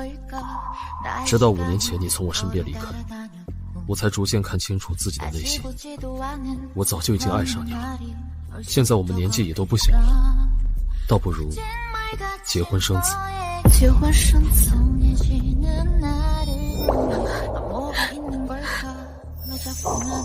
抱歉，我现在没有这个打算。是没有这个打算，还是不信任我能做一个好丈夫？孟总，我今天找你来可不是为了这个事儿。疼吗？车子爆炸的时候，你疼吗？什么？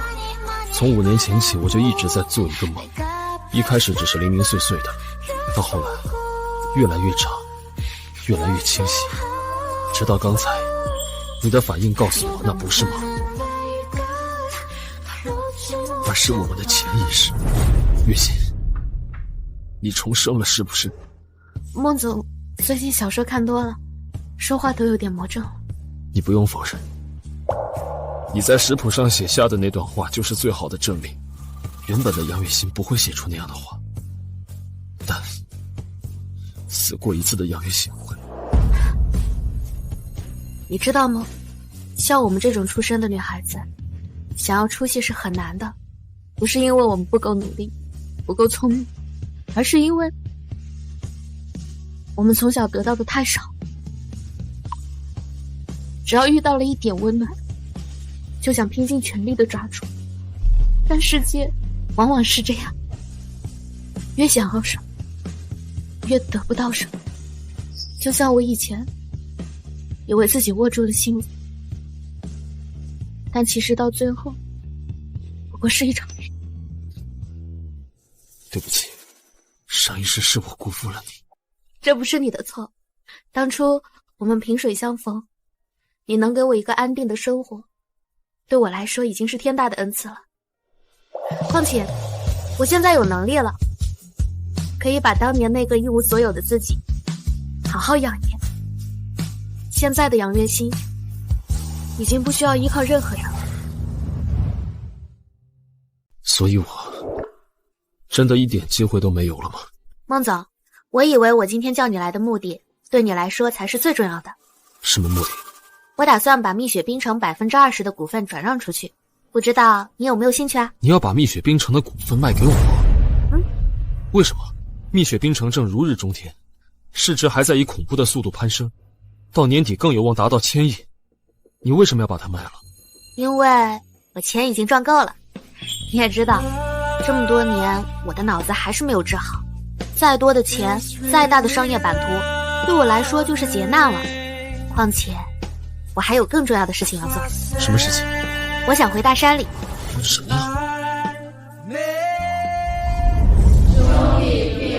肖校长好。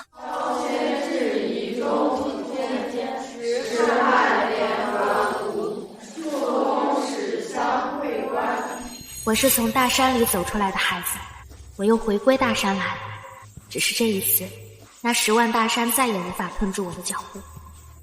下一次，我将带着跟我一样千万万的女孩，一起走出大山。